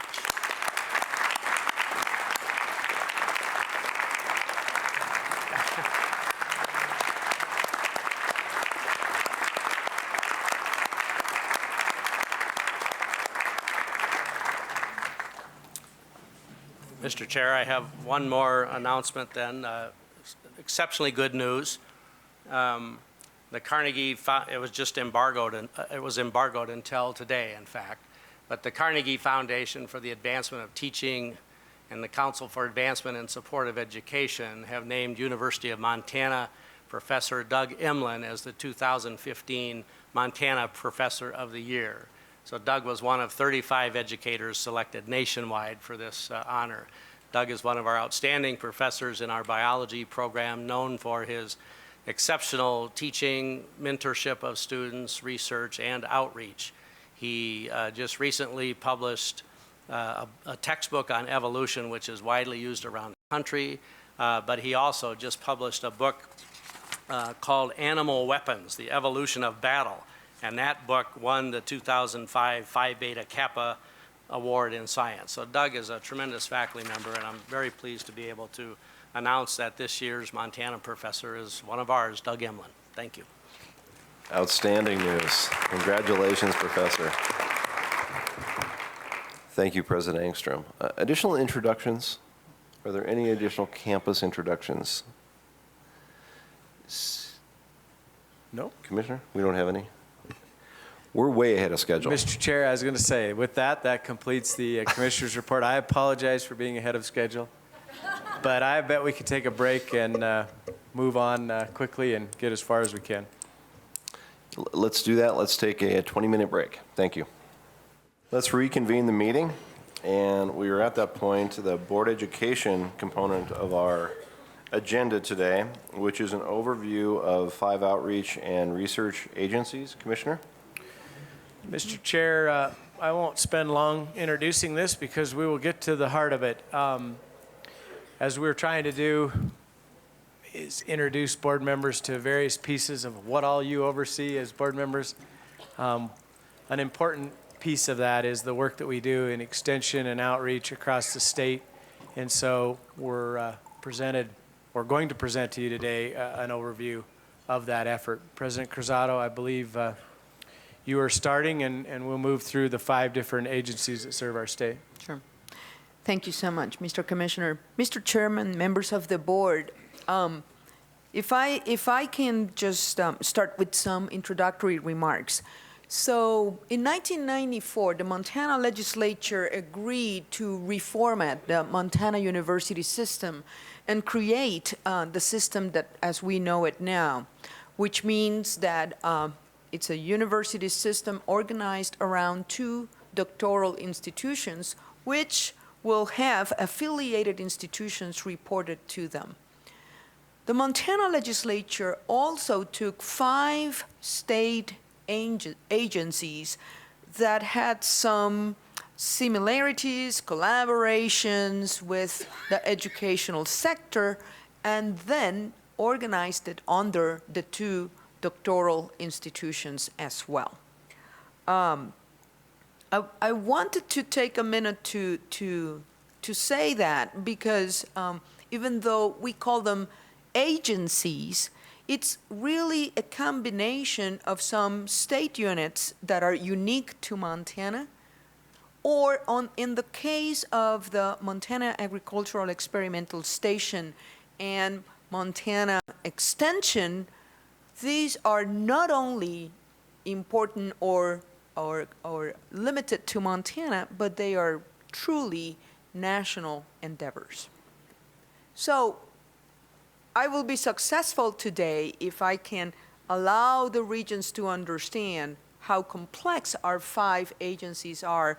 My colleague from University of Montana will talk about 2 agencies, and I will talk about 3. The Montana Agricultural Experiment Station, the Fire Training School, and our extension program. Let me preface this with another important historical component. All of you have heard me talk a lot about the history that gave birth to institutions like Montana State University, which, as I always like to say, necessitated an act of Congress to open the doors, right, to the sons and daughters of the working families of America. 1862 gave us the Land Grant Act, also known as the Morrill Act. Now, we seldom talk about what happened shortly afterwards, and this is relevant to the story about these 2 units. What happened was, as soon as the Morrill Act established 1 public university in each state and territory of the Union with a main objective of education in agriculture and the mechanical arts, not limited to those, but certainly with a main focus, then these universities were formed at different stages and at different moments. But soon enough, we realized that we didn't have much to teach in terms of advances and knowledge in those particular areas, meaning agriculture and engineering.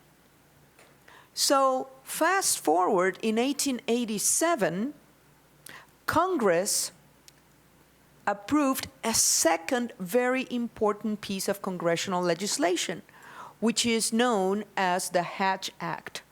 And then the main objective of the Hatch Act was to attach these experimental labs, these agricultural experimental labs, to the land-grant universities so that the new discoveries that were the product of the research in those areas will be disseminated in the land-grant universities. Then fast forward in 1914, Congress added a third congressional bill, which is known as the Smith-Lever Act, because then we realized that now we were involved in the classroom, now we had research in the fields, but still there was one missing link, and that is, what happened to those individuals who were in rural communities, who were considered, and this is the word that was used at the time, non-residents of the universities? How could we provide them with the latest in technology, with objective and unbiased scientific information that now we had accessible to our students and researchers through the Morrill Act and the Hatch Act? Then enter the Smith-Lever Act, which established extension, okay? So with that as a background, it is my pleasure to give you a brief summary of the Montana Agricultural Experiment Station, which in our state is aptly led by the Vice President of Agriculture, Charles Boyer. The Hatch Act of 1887, as I said, broadened the responsibilities of the land-grant universities by establishing agricultural experiment stations under each land-grant university in the country. I want to emphasize that our nation became the first country in the world to establish such a cohesive system which the teaching of the university and research of the agricultural experiment stations nourished each other. As you will see on this map, the MSU Montana Agricultural Experiment Station is headquartered in Bozeman and has 7 agricultural research centers across the state. Collectively, the 7 centers cover the climatic and geographic differences of the state, providing a rich source of research and data for the agricultural products adapted to the regions of service. 4 of these services have been active for more than 100 years, and all the centers together account for 29,000 acres of land management. The Montana Agricultural Experiment Station partners with USDA at Fort Keogh in Miles City as an 8th location where animal research is conducted. Animal research is also conducted at Bozeman and the Northern Agricultural Research Center near Havre. Approximately $40 million is spent annually on research through the Montana Agricultural Experiment Station. That funding is made up of state and federal funds, as well as grants and contracts. Slide. Research priorities reflect the current challenges faced by producers, agribusiness, and communities, and are developed in cooperation through local advisory boards. One example of that work has been our research into the new wheat varieties. As you will see on the second slide, 60 to 70% of all wheat varieties in Montana were developed through the agricultural experiment stations in Montana. Another example is the development of pulse crops, peas, lentils, chickpeas. Through maize work, it has discovered that Montana's climate is well suited to growing these pulse crops, and that they could be grown on land normally left fallow. In 2015, production of peas, lentils, and other pulses reached nearly 800,000 acres. And let me emphasize this. What it's important to note is that these are 800,000 acres that previously would have lain fallow. Now they're producing a valuable commodity for farms and improving the quality of their land thanks to the Montana agricultural stations. And the way I like to finish this very brief presentation is by saying it's obvious that MSU is MAIS, Montana Agricultural Experiment Stations, and that MAIS is MSU. Royce? Let's go through the presentations. President. Thank you, Mr. Chair, members of the board. It is indeed a pleasure to talk about two of these stations on the University of Montana side, and they represent two industries upon which this great state of Montana has been built. One is the forestry industry and the other the mining industry. And so along with the industries represented by the MSU stations, these are all areas that are critically important to both our historical past, but also our future here in the state of Montana as we think about our economy.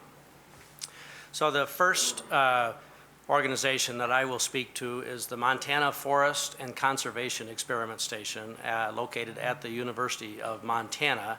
And there are others who are far more expert in this than I, and so when we get to the question period, our provost, Perry Brown, actually could help with some details if we need to. He used to be the dean of the College of Forestry and oversaw this particular agency.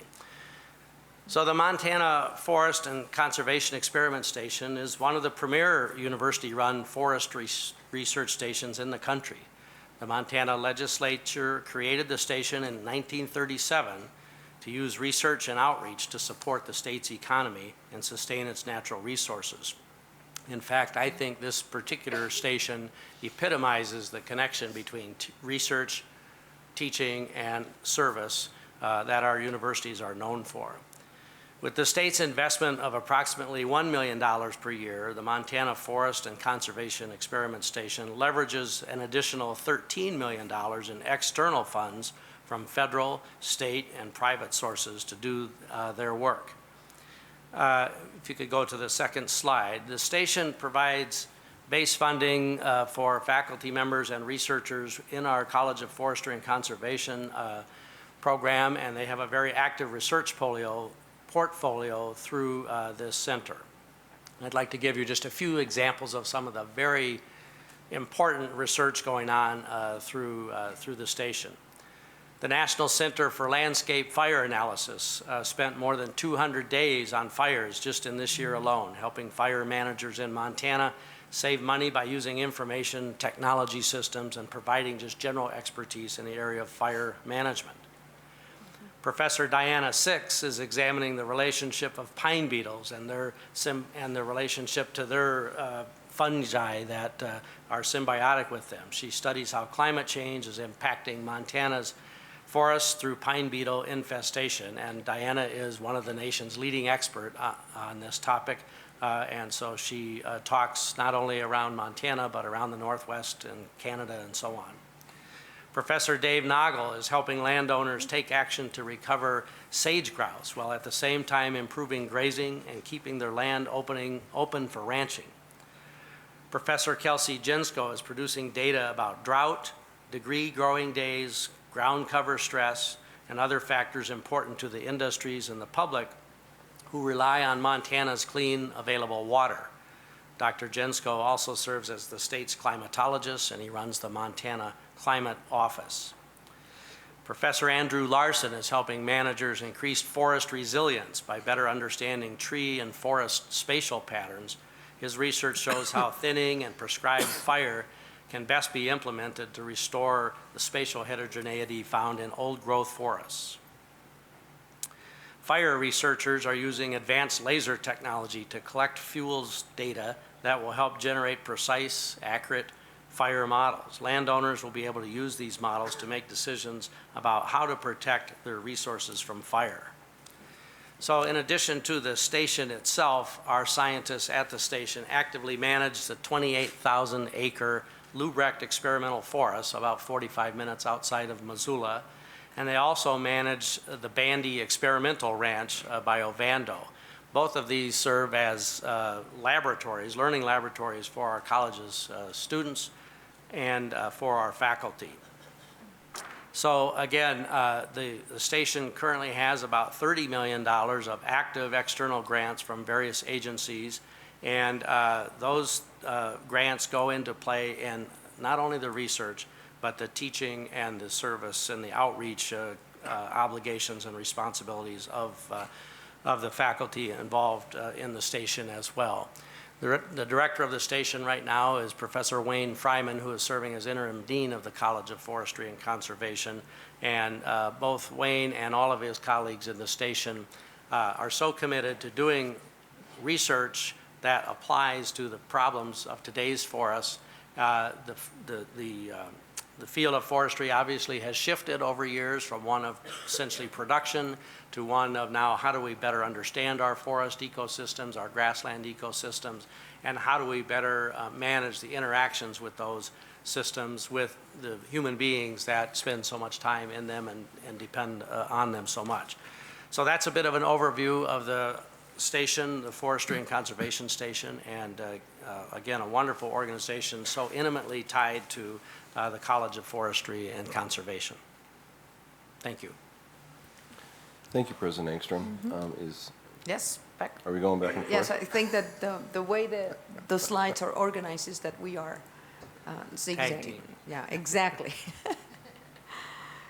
So next is the Fire Services Training School, and the wonderful director John Culbertson is with us here today in case the Regents have more specific questions and need additional information. The good news I have for the Regents is that we did not need an act of Congress to establish the Fire Services Training School. And the way we have organized it internally in Montana State after 1994 is that it is part of MSU Extension.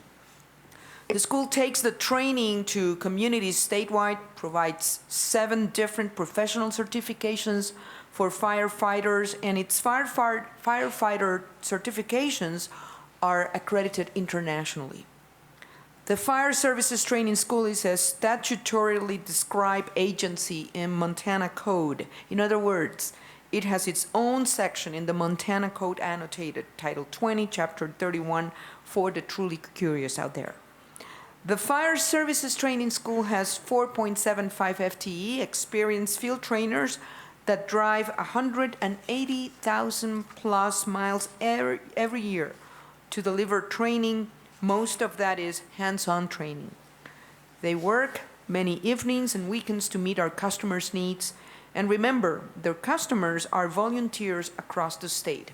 That includes ranchers, farmers, school teachers, working men and women who volunteer their time to make their communities safer. Actually, 96% of all volunteers serve in their community without any compensation. Slide. The Fire Services Training School has delivered more than 500 training sessions in FY15 and trained more than 6,700 firefighters. And out of that training, 96% of their customers rate the training as exceptional or very good. Fire chiefs credit the school for reduced insurance premiums as a result of the training it provides. Plentywood saw a $200,000 in premium savings annually. A Gallatin County Fire Department saw $2 million in premium savings annually. Additionally, the school has played a key role in Montana, having one of the lowest firefighter injury and fatality rates in the country. The Fire Services Training School partners with local fire departments, law enforcement, and emergency medical agencies. Also with the Montana Department of Natural Resources and Conservation, the Montana Disaster and Emergency Services, the Montana State Marshal's Office, the Montana Regional Hazmat Response Teams, and the Department of Homeland Security.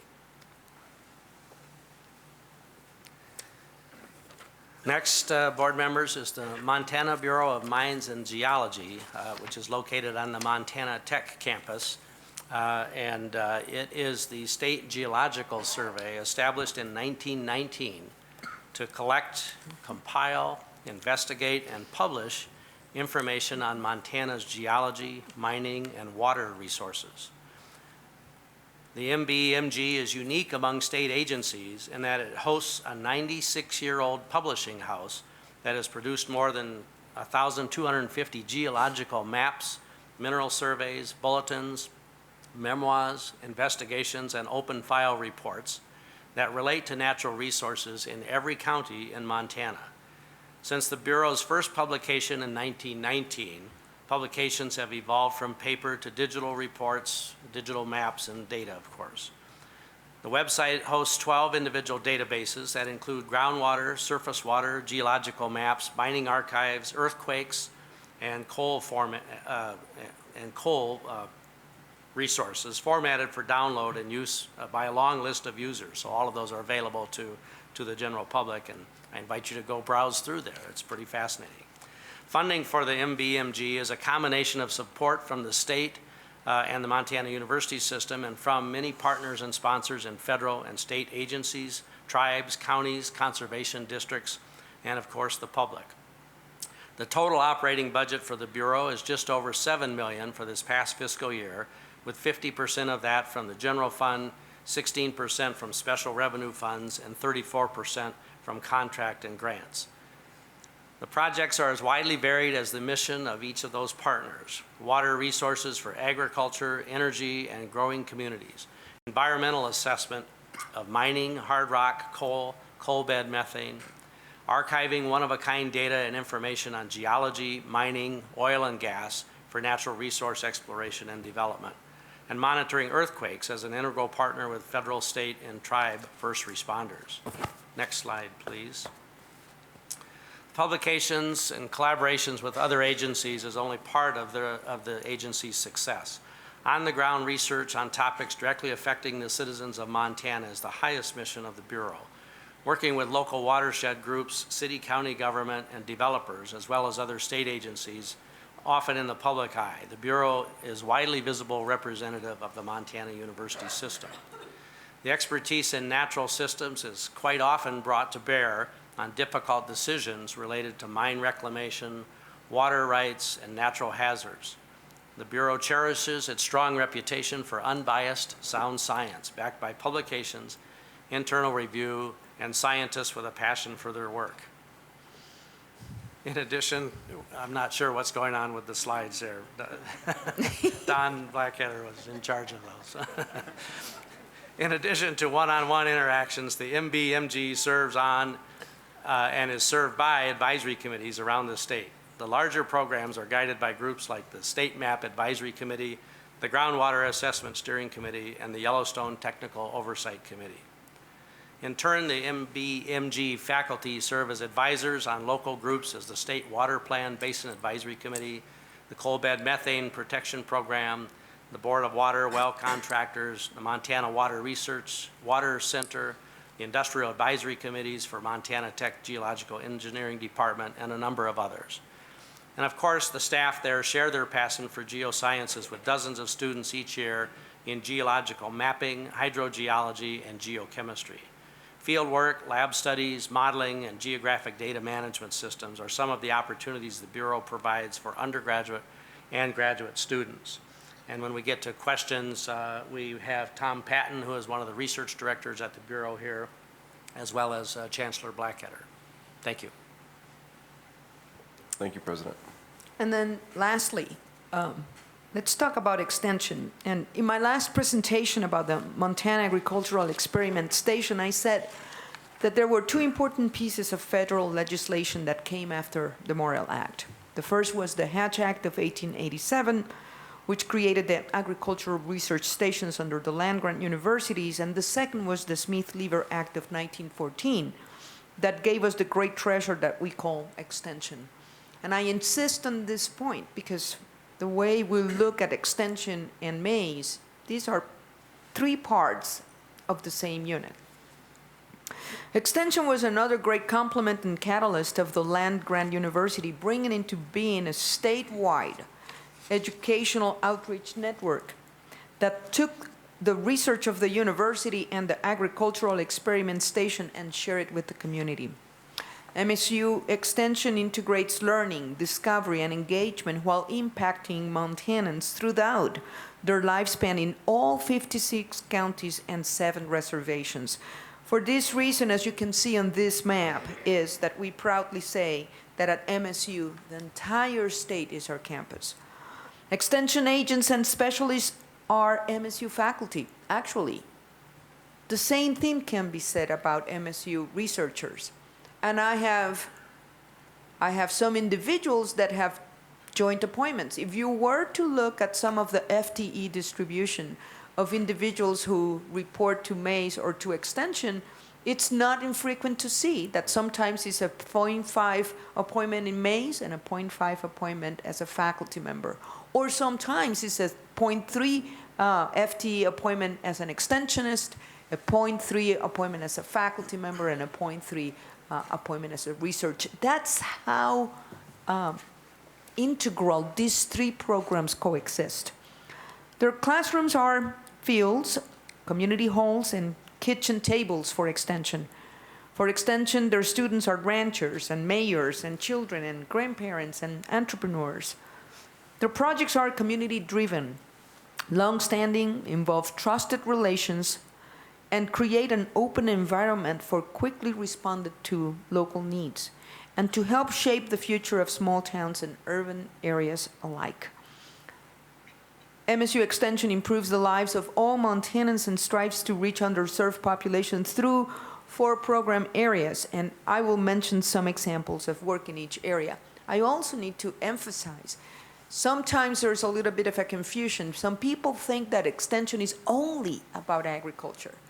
And while there are some vital programs in agriculture related to Extension, Extension is far more than agriculture.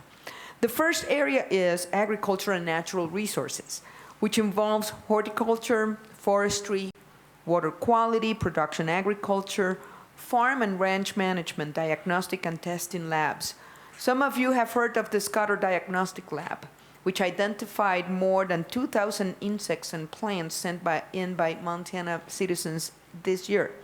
These are often weeds and insects that can cause enormous damage to Montana agriculture if unidentified. The second area is community development. Many Montana communities are shrinking, as we know. Roughly 75 community foundations across the state are working to stabilize these communities. MSU Extension and partners provide foundations with training in strategic planning, grant making, fundraising, endowments, community collaboration, and leadership development.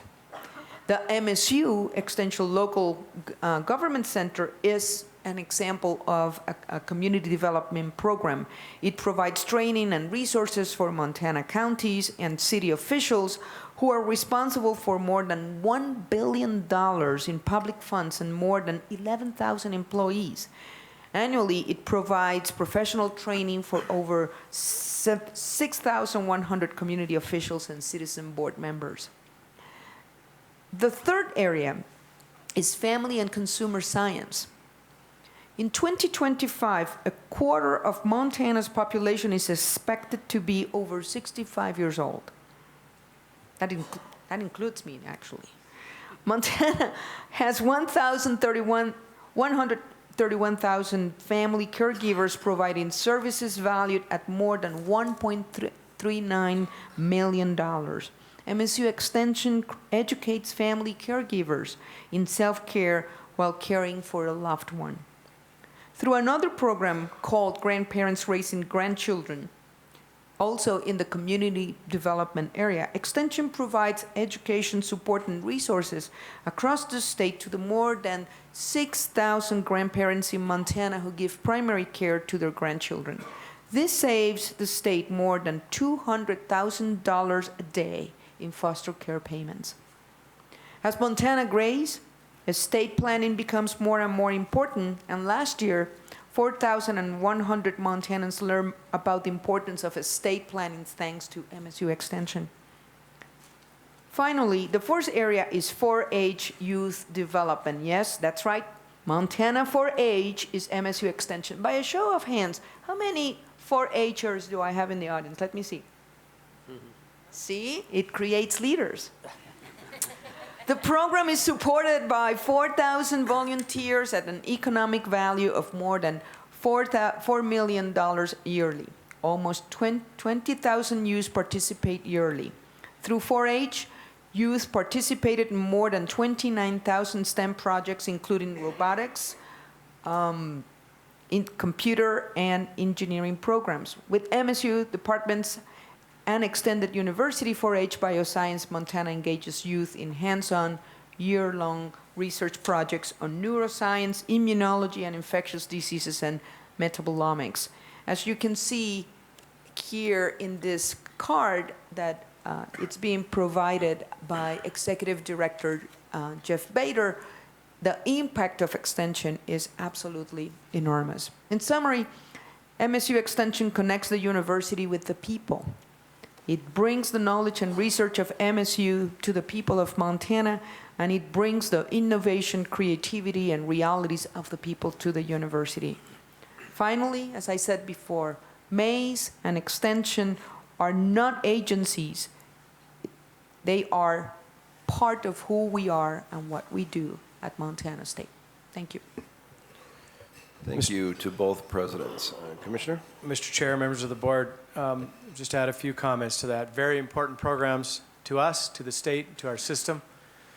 So how do they fit in your governance? Well, they're part of the system, as the president just said, and they're part of your budget. The funding for this, state funding, comes through House Bill 2. It used to be generally part of our lump fund. I will tell you that prior to the 2015 session, it got a little bit lost in that equation. It is about a $30 million budget for us, for state resources. As you well know, for the rest of our enterprise, we have both tuition and state funds as the revenue package. Extension has little, and when I say extension, the 5 that you just heard about have little, well, they have no tuition dollars and they have little other revenue streams. They get some fees, but they're very modest in terms of the overall funding picture. So most of it comes from state funds. In the past, there's been some legislative sessions where the legislature communicated they would do what they could and tuition would have to do the rest. In those eras, I will say Extension suffered because they had no ability to meet the other side of that pie. Thanks to the legislature, my office, candidly, and Taylor Brown, that changed. There were a new program created for Extension this year. So they will still be in part of our House Bill 2 lump, but they will have their own program line, much like the community colleges do, to identify that funding. And we had a successful session, $2.6 million increase, which represents about 9%. And any of those of you watching know that almost nothing came out of the session with over 6% in 2015. That was a bit of the cardinal rule and the line. So we're very thankful to the funds that were put into Extension. I think it demonstrates how important it is to the legislature, to our organization, and to the state of Montana. So with that, Mr. Chair, any of us would be happy to stand for questions. Thank you, Commissioner, and thanks to both presidents. That was a great presentation for all 5 of these particular agencies. It certainly speaks volumes about the outreach of the Montana University system, literally to every corner of the state of Montana. These are important programs. I did have a question relative to the Lubrecht Forest. President Engstrom, whoever can answer this. I'm curious about how they have adapted. You mentioned that the industry itself, the forest industry in Montana, has had significant changes over the past few decades. How have they changed what they're doing there, and what is the interaction with the forestry industry, and how are they supportive of this particular component of the university system? Mr. Chair, with your permission, I'd like to call on a lifelong forester to address that question, Perry Brown, who was very intimately involved with Lubrecht over the years. Provost is a forester?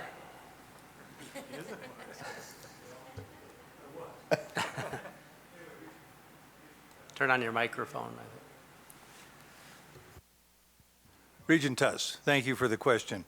So the people that involved in the experiment station, the faculty members there, have adapted in many ways. One of the things that we did several years ago so that we could continue to work with the modern forest products industry and the forest production industry was to develop a program on applied forest management. And so we have staff that are really focused on how, in fact, you manage the forest so that we can manage it in a way to continue to provide wood products to the forest industry in Montana and to pioneer the kinds of cultural techniques for managing the forest and the fire management techniques and all those things to help that industry. So we have a group of people that focus their attention on that. But more broadly, we've adapted by doing a lot more work in the broad areas of ecology and understanding forest management.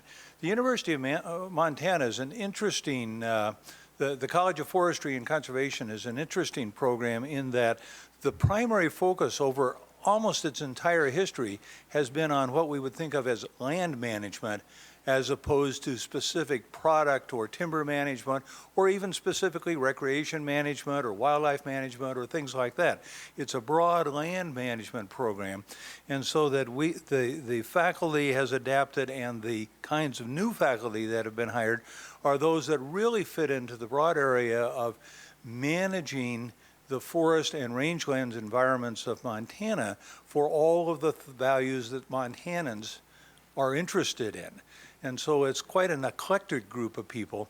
And so the adaptation has been, over the years, adding more emphasis on some wildlife activities, more emphasis on recreation and tourism activities and things like that, that are supported by this huge land base of forest and grasslands that we have in Montana.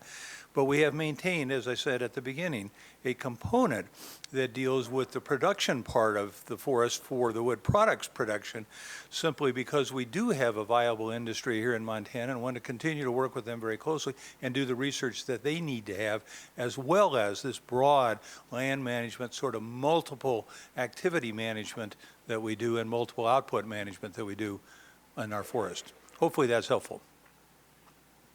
Thank you. That was a good explanation. Thank you very much. Are there additional questions? Regent Johnstone. Yes, Chair Tuss, thank you.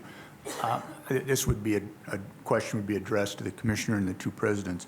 To what extent, particularly with extension and the mining and probably the ag, to what extent of those agencies and the people in those agencies have been engaged in the Main Street Montana project? I mean, they have enormous knowledge, resources, understanding of some of the issues that initiative is intended to address. So I would be interested in knowing whether they've been engaged, and if so, how.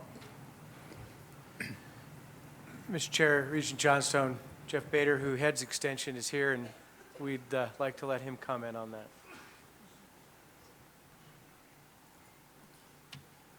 Thank you. Good morning. I can't address the specifics exactly, but our community development program area that President Cruzado mentioned is very involved with those activities as they occur across the state. It is very subject matter specific when we get down to each of the communities, but we have a small staff in community development and one on-campus specialist that works with communities across Montana on those projects. If I need to get more specific details, I can research those for you.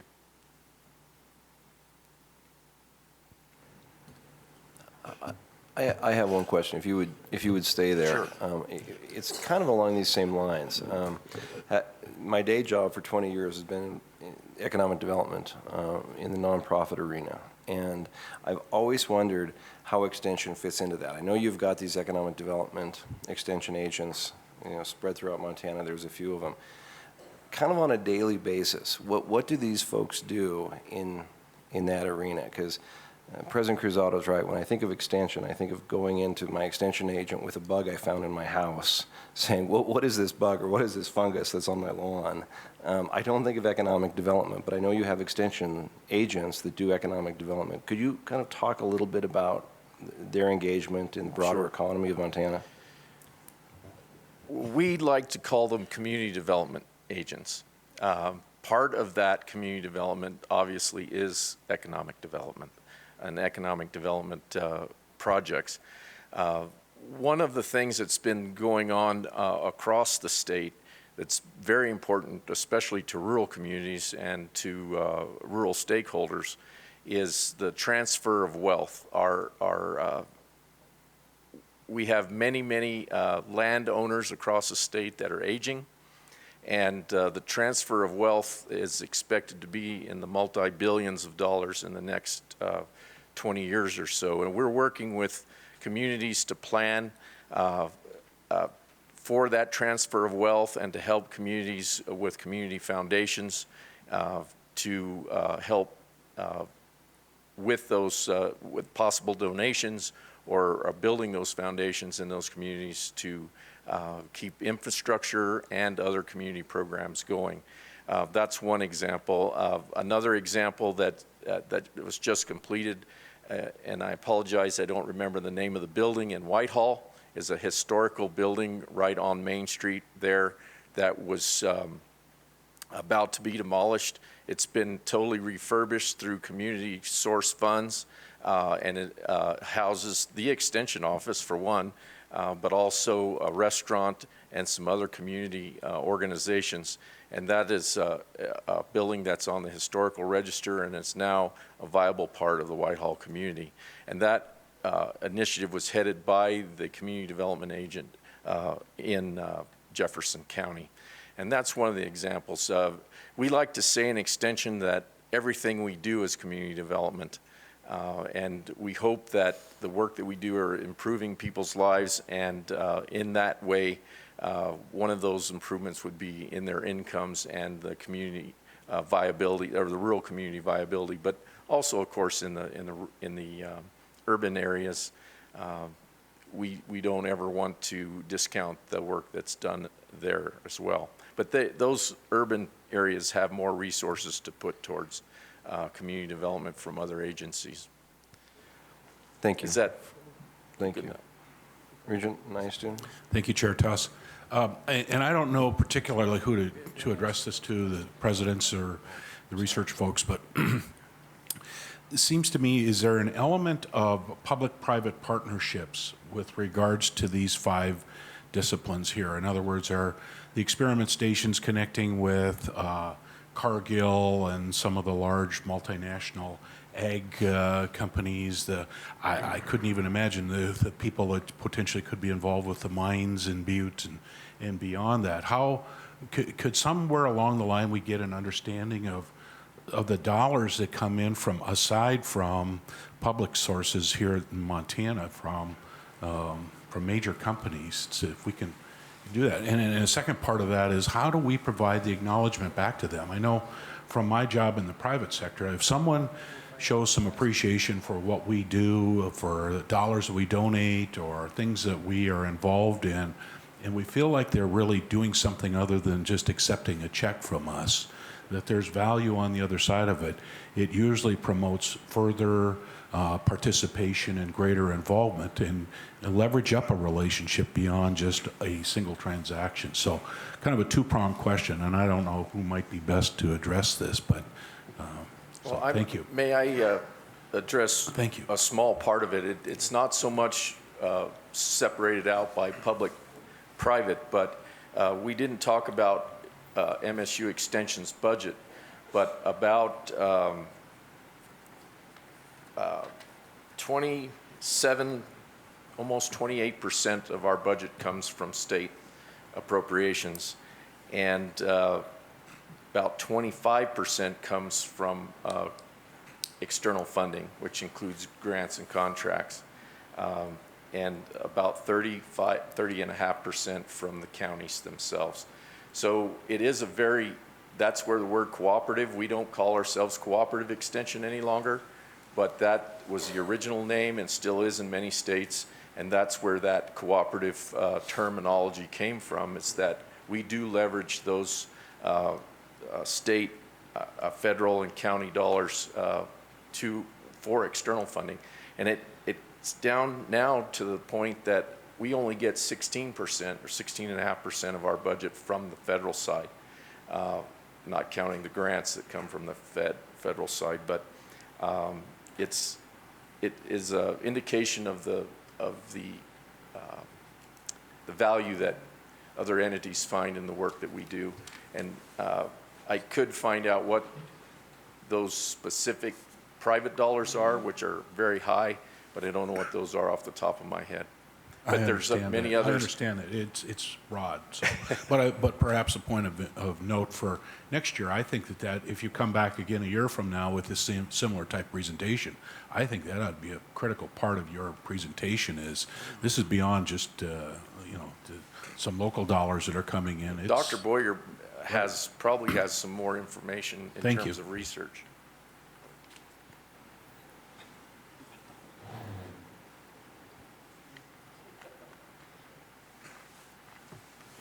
Good morning. The ag industry supports us across the spectrum of what we do. So like Dr. Crusato mentioned, we're integrated across extension, teaching, and the experiment station. So they support us in a number of ways. So for example, scholarship support for our students, internships for our students.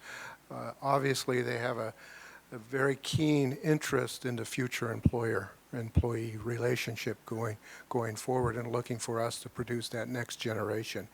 And if you look across the country, there's about a 30,000 student shortage in terms of the need versus the students we're currently producing. So they're really keen about the next generation.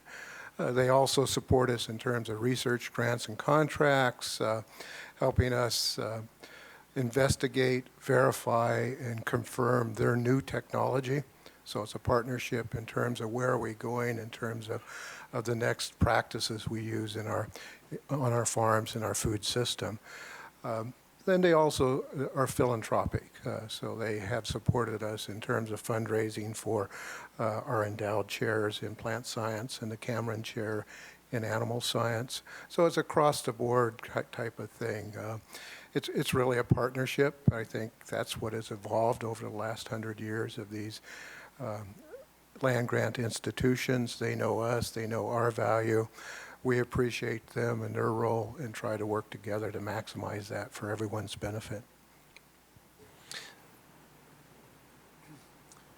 Regent Nystuen, you obviously asked a question that generated a lot of potential response here, so we're all here. But just a couple things came quickly to mind as you asked about public-private partnerships.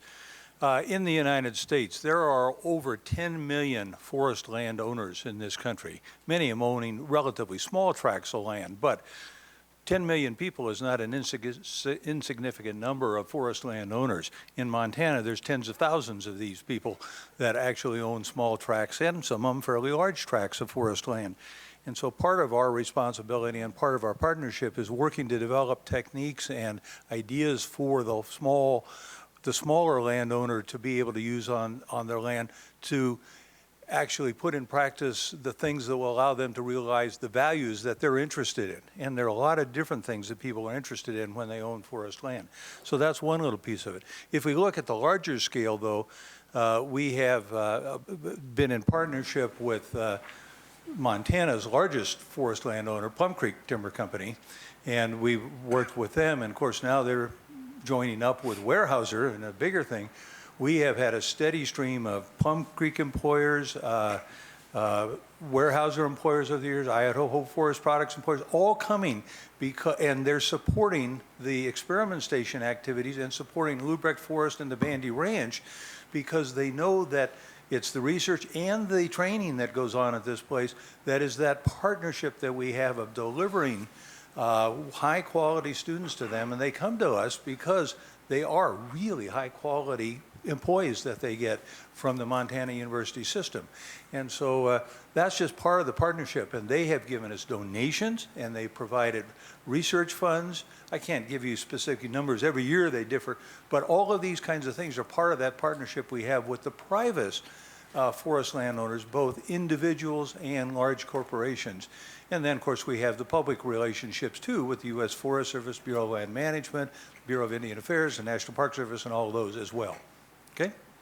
Perry, I wonder if you might just say a little bit more about the Lubrecht forest is a working forest, Oh. and it's involved in timber sales and all of that, and that by definition means public-private interactions, and how that maybe our students get involved in that. Yeah, and that's a good Through the point. chair, of course. Yeah, through the chair. Yes, but that's a good point. We're kind of losing this meeting. Yeah. Through the chair. Go ahead. So, Regent Tuss, if I may respond to the question or the comment that President Ingstrom made. Yeah, Lubrecht Forest, the 28,000 acres that we manage there and that the experiment station has under its control is what we call a working forest. So we have active timber sale activity going on, we have active hunting activity, we have active grazing, we have active recreational activity going on right on that forest in partnership. So for example, just a recreational partnership, Paws Up Ranch right next door, they have permits to run recreational activities on our lands, and they do that, and we're working with them. But then with the timber industry, you know, the people in Sealy Lake, I think, are very grateful that we exist there. And so we have been working with them over the years, plus a number of other people that are interested in the forest products that we have from the land. And our students then are learning and managing in a very active forest management situation, multiple use land management situation, but very active in there. And we actually have one section of land there that the students control entirely, and they manage that section of land. And over the years, they develop either a thinning or some cultural projects, and eventually a harvest, a major harvest, and then they come back and do the work for the preparing for the next one over the years. And so it's a real partnership that way. So thank you very much. Commissioner Christian, did you have a comment or question? We can finish this, Mr. Chair, whatever you want. At some point, I'd like to answer Regent Johnstone's question. Did others on the panel have answers to Regent Nysteen's question? Brief answers. Chancellor? Chair Tuss, members of the board, this is really directed. I have Tom Patton with me from the Bureau, but maybe towards Regent Johnstone's question as well as Regent Nysteen's question. Just a reiteration perhaps, and maybe that first slide of our presentation shows some of the private and public sectors that we work with in the Bureau. We have been involved with Main Street Montana. If you think about the Bureau, you know, our job is primarily the role of the Bureau is a non-regulatory agency. So we're not on an advocacy side for use necessarily of natural resources or on a regulatory side. So the private sector uses us all the time. Probably many of you have logged onto our sites to check to see if the neighbor's well has water in it, if yours doesn't, or you know, all the things that go with the natural resources related to minerals, hard rock, surface minerals, coal, obviously oil and gas. So those kind of our inventory of those resources are in the state. So in that regard, the private sector is using the Bureau all the time to try to make decisions about whether or not they should invest or not invest. It's also related to the water use, both surface and water, the water quality, water levels, whether or not we're using it appropriately. You know, that kind of data is available, again, as a non-regulatory and really as a non-advocacy. One example in the legislature was the work that our Bureau Chief John Medish did with the Salish Kootenai Compact, just sort of heading up some of these committees that looked at what were the impacts of it and just trying to provide, again, sort of unbiased, non-regulatory information for that, as well as related to agriculture, water quality issues, both surface and underground. So in a big picture, the Bureau keeps track of the water in Montana. So thank you. Thank you, Chancellor. Commissioner? You take that, Tom? Mr. Chair, Regent Johnstone, I guess in keeping with Governor Schweitzer's advice to answer the question you wish you'd have been asked, instead of necessarily the one you were, we've given you quite a bit of information here. But to Main Street, Montana, we're fairly involved with Pillar 5. The research side of it has a lot of overlaps.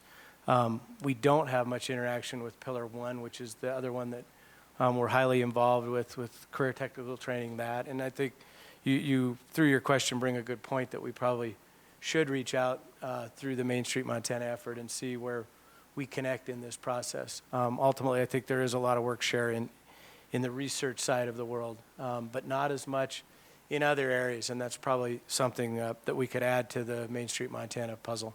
Thank you. Thank you, Commissioner. Regent Holman? Thank you, Mr. Chair. This may be too abstract a question to answer, or we may just not have the numbers, but I realize that these programs affect every student in the sense of creating new knowledge, but on these slides, it mentions that there's 125 people employed at one program, and I know that they employ a lot of people and a lot of professors, but my curiosity is how many students are actually hands-on receiving instruction in these areas, in these research fields? That is a lovely question. Mr. Chair, maybe one of our... Well, for the Bureau, one of the things that they have really been active in over the years, and even more so, is involving students. So we have about 30 students that are employed in the Bureau,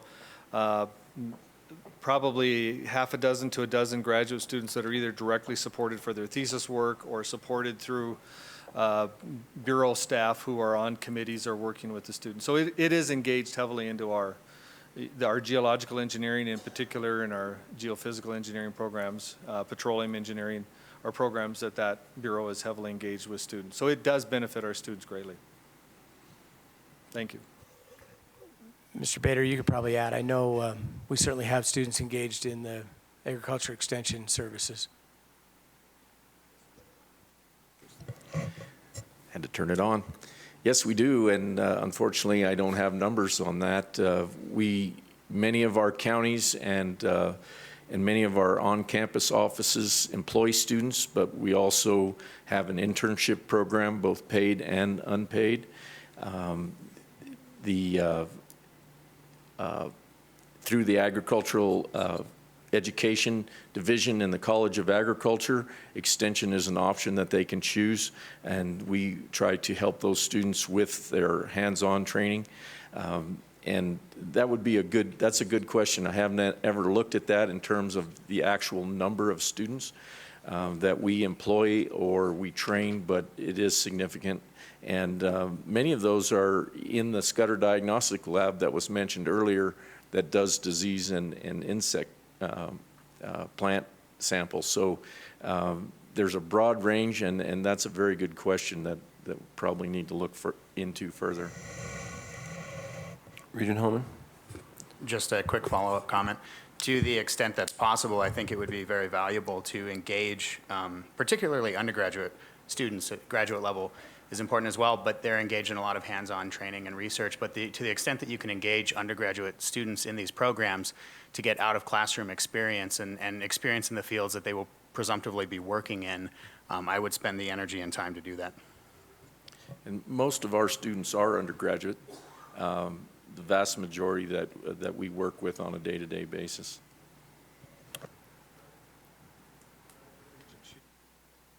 Just a second. Regent Sheehy, you had a question? Go ahead. From the agricultural experiment station side, we do support a number of graduate students, probably in the range of 30 students that way. The research experiences extend to a number of venues. So many students do research experience in the laboratory. At the same time, probably 100 to 200 students participate during the year at our Bozeman facilities doing different kinds of jobs and participating in research. Beyond that, at the experiment stations, a good example of how that reaches out beyond the Bozeman campus is at Havre. We oftentimes have a number of students from MSU Northern participating on the research there. So where it makes sense, we try to involve students as widely as possible in summer experiences as well. Regent Sheehy?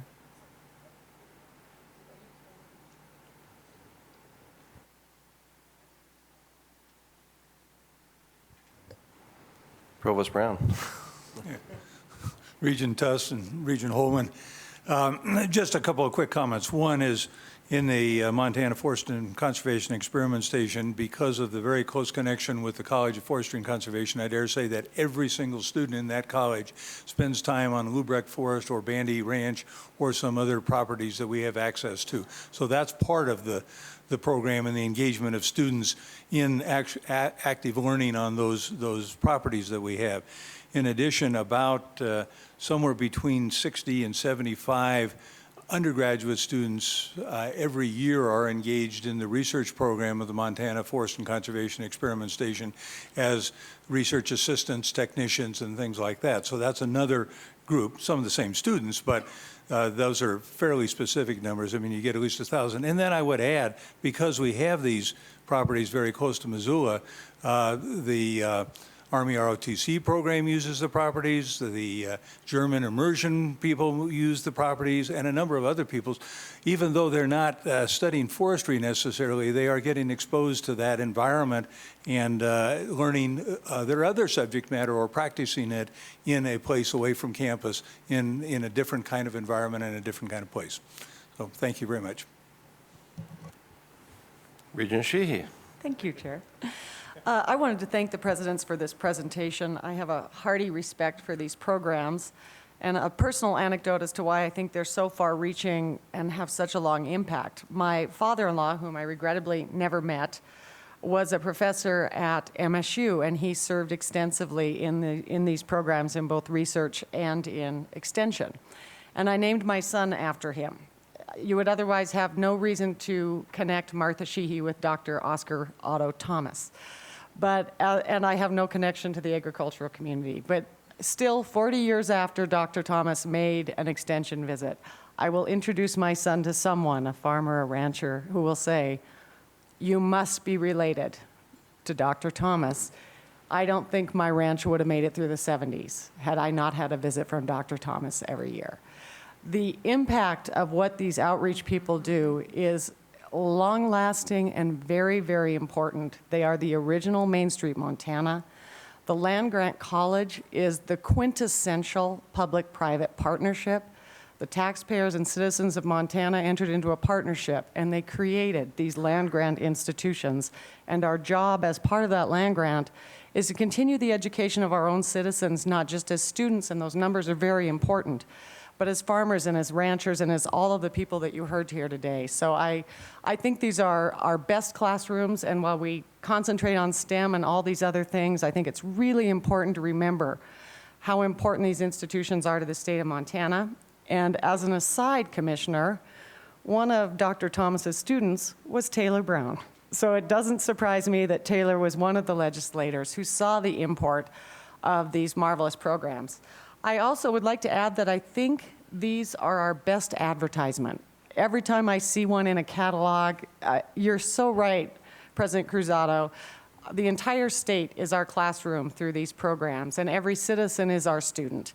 And it is such a great advertisement for the state of Montana's university system that these exist and that they are the most beautiful classrooms in the world.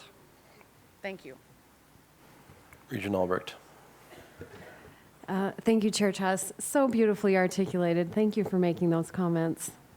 I'm curious to what extent there is involvement with our congressional delegation to inform them when there are potential public policy decisions that could impact us from such a large scale. Whomever would like to give me some examples to answer that would be great. Regent Albrecht, I'll go first, but then I'm going to pass it down the line. So one of the things is that there is what I will call a junior program in size to the Hatch program, and that's the McIntyre Census program, which is congressional funds for forestry research, particularly within the states, so that it's not necessarily federal lands oriented, it's oriented within the states.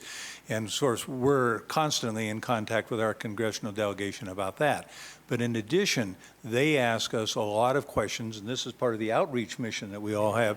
They ask us a lot of questions about forest policy issues, forest bills that are coming forward, rangelands and grassland bills that are coming forward, and they ask the faculty and the administration of the College of Forestry and Conservation and the Experiment Station how this affects the people and the resources of Montana. And so we're in pretty constant conversation every year with our congressional delegation about these kinds of issues.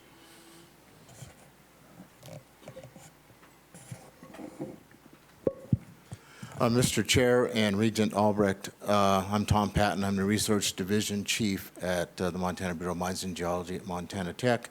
And what came to mind when you asked your question was Dr. Medish over the last year and a half has been working with Senator Tester's office in regards to his wilderness bills and mineral potential that might be within those wilderness areas proposed, and then pulling together from our databases and the old U.S. Bureau of Mines databases what's where, and getting both parties into the room and having the Mining Association with Senator Tester's staff begin to talk out what they can do. So that's the kind of a product we would provide a congressional person, a senator, or who would ask us for that kind of thing.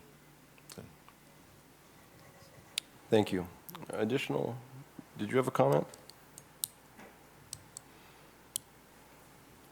I just wanted to add that the land grant family is actually a pretty mature organization. And so for a number of years, collectively across the country, we have a Council of Agriculture Research, Extension, and Teaching, which involves 2 stakeholders from each state that help deal with the federal agenda in terms of policy kinds of decision, funding decisions, and those types of things. So collectively, they visit the Hill every year in February around the budget time when the budget is being discussed after the president releases that. But I think more importantly, what that provides is because some states are more politically blessed because different parts of their delegation may be in key leadership roles in Congress. It provides us a national means to have influence and input into discussions that are ongoing about different legislation. So that's largely how we do it, and that includes Extension and the Experiment Station collectively. Thank you. I just thank you all. I think that much to your comment, Regent Sheehy, that this further emphasizes the value that you bring, and I think that Montanans need to know within our public institutions that it's a critical value that you add, especially as we look at the future of our state and the representatives who are advocating on our best interests. So thanks for your work. Thank you, Regent Albrecht. Are there additional questions from the board? Are there any additional questions from the board? President Cruzado. As we are about to close this section, I just wanted also to take advantage to share with the Regents a very recent announcement, and that is that the Montana State University College of Agriculture has been named one of the nation's best colleges for ag majors. And since our Vice President for Agriculture is here, I think it was fitting just for you to know what a fine college you have here. Thank you. Outstanding. Thank you, and congratulations. Additional comments or questions from the board? Seeing none, thank you all very much. Very informative session. I appreciate that.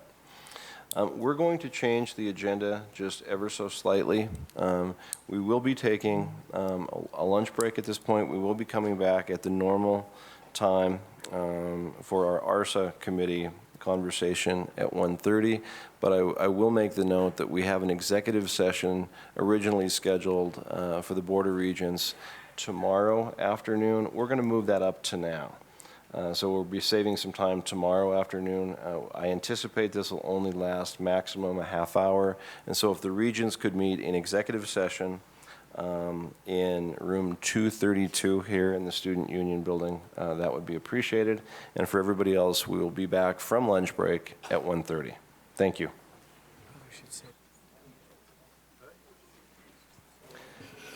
And the reason that we are meeting in executive session, this is a personnel matter, and I have determined that the individual's right to privacy outweighs the public's right to know on this particular issue. Thank you.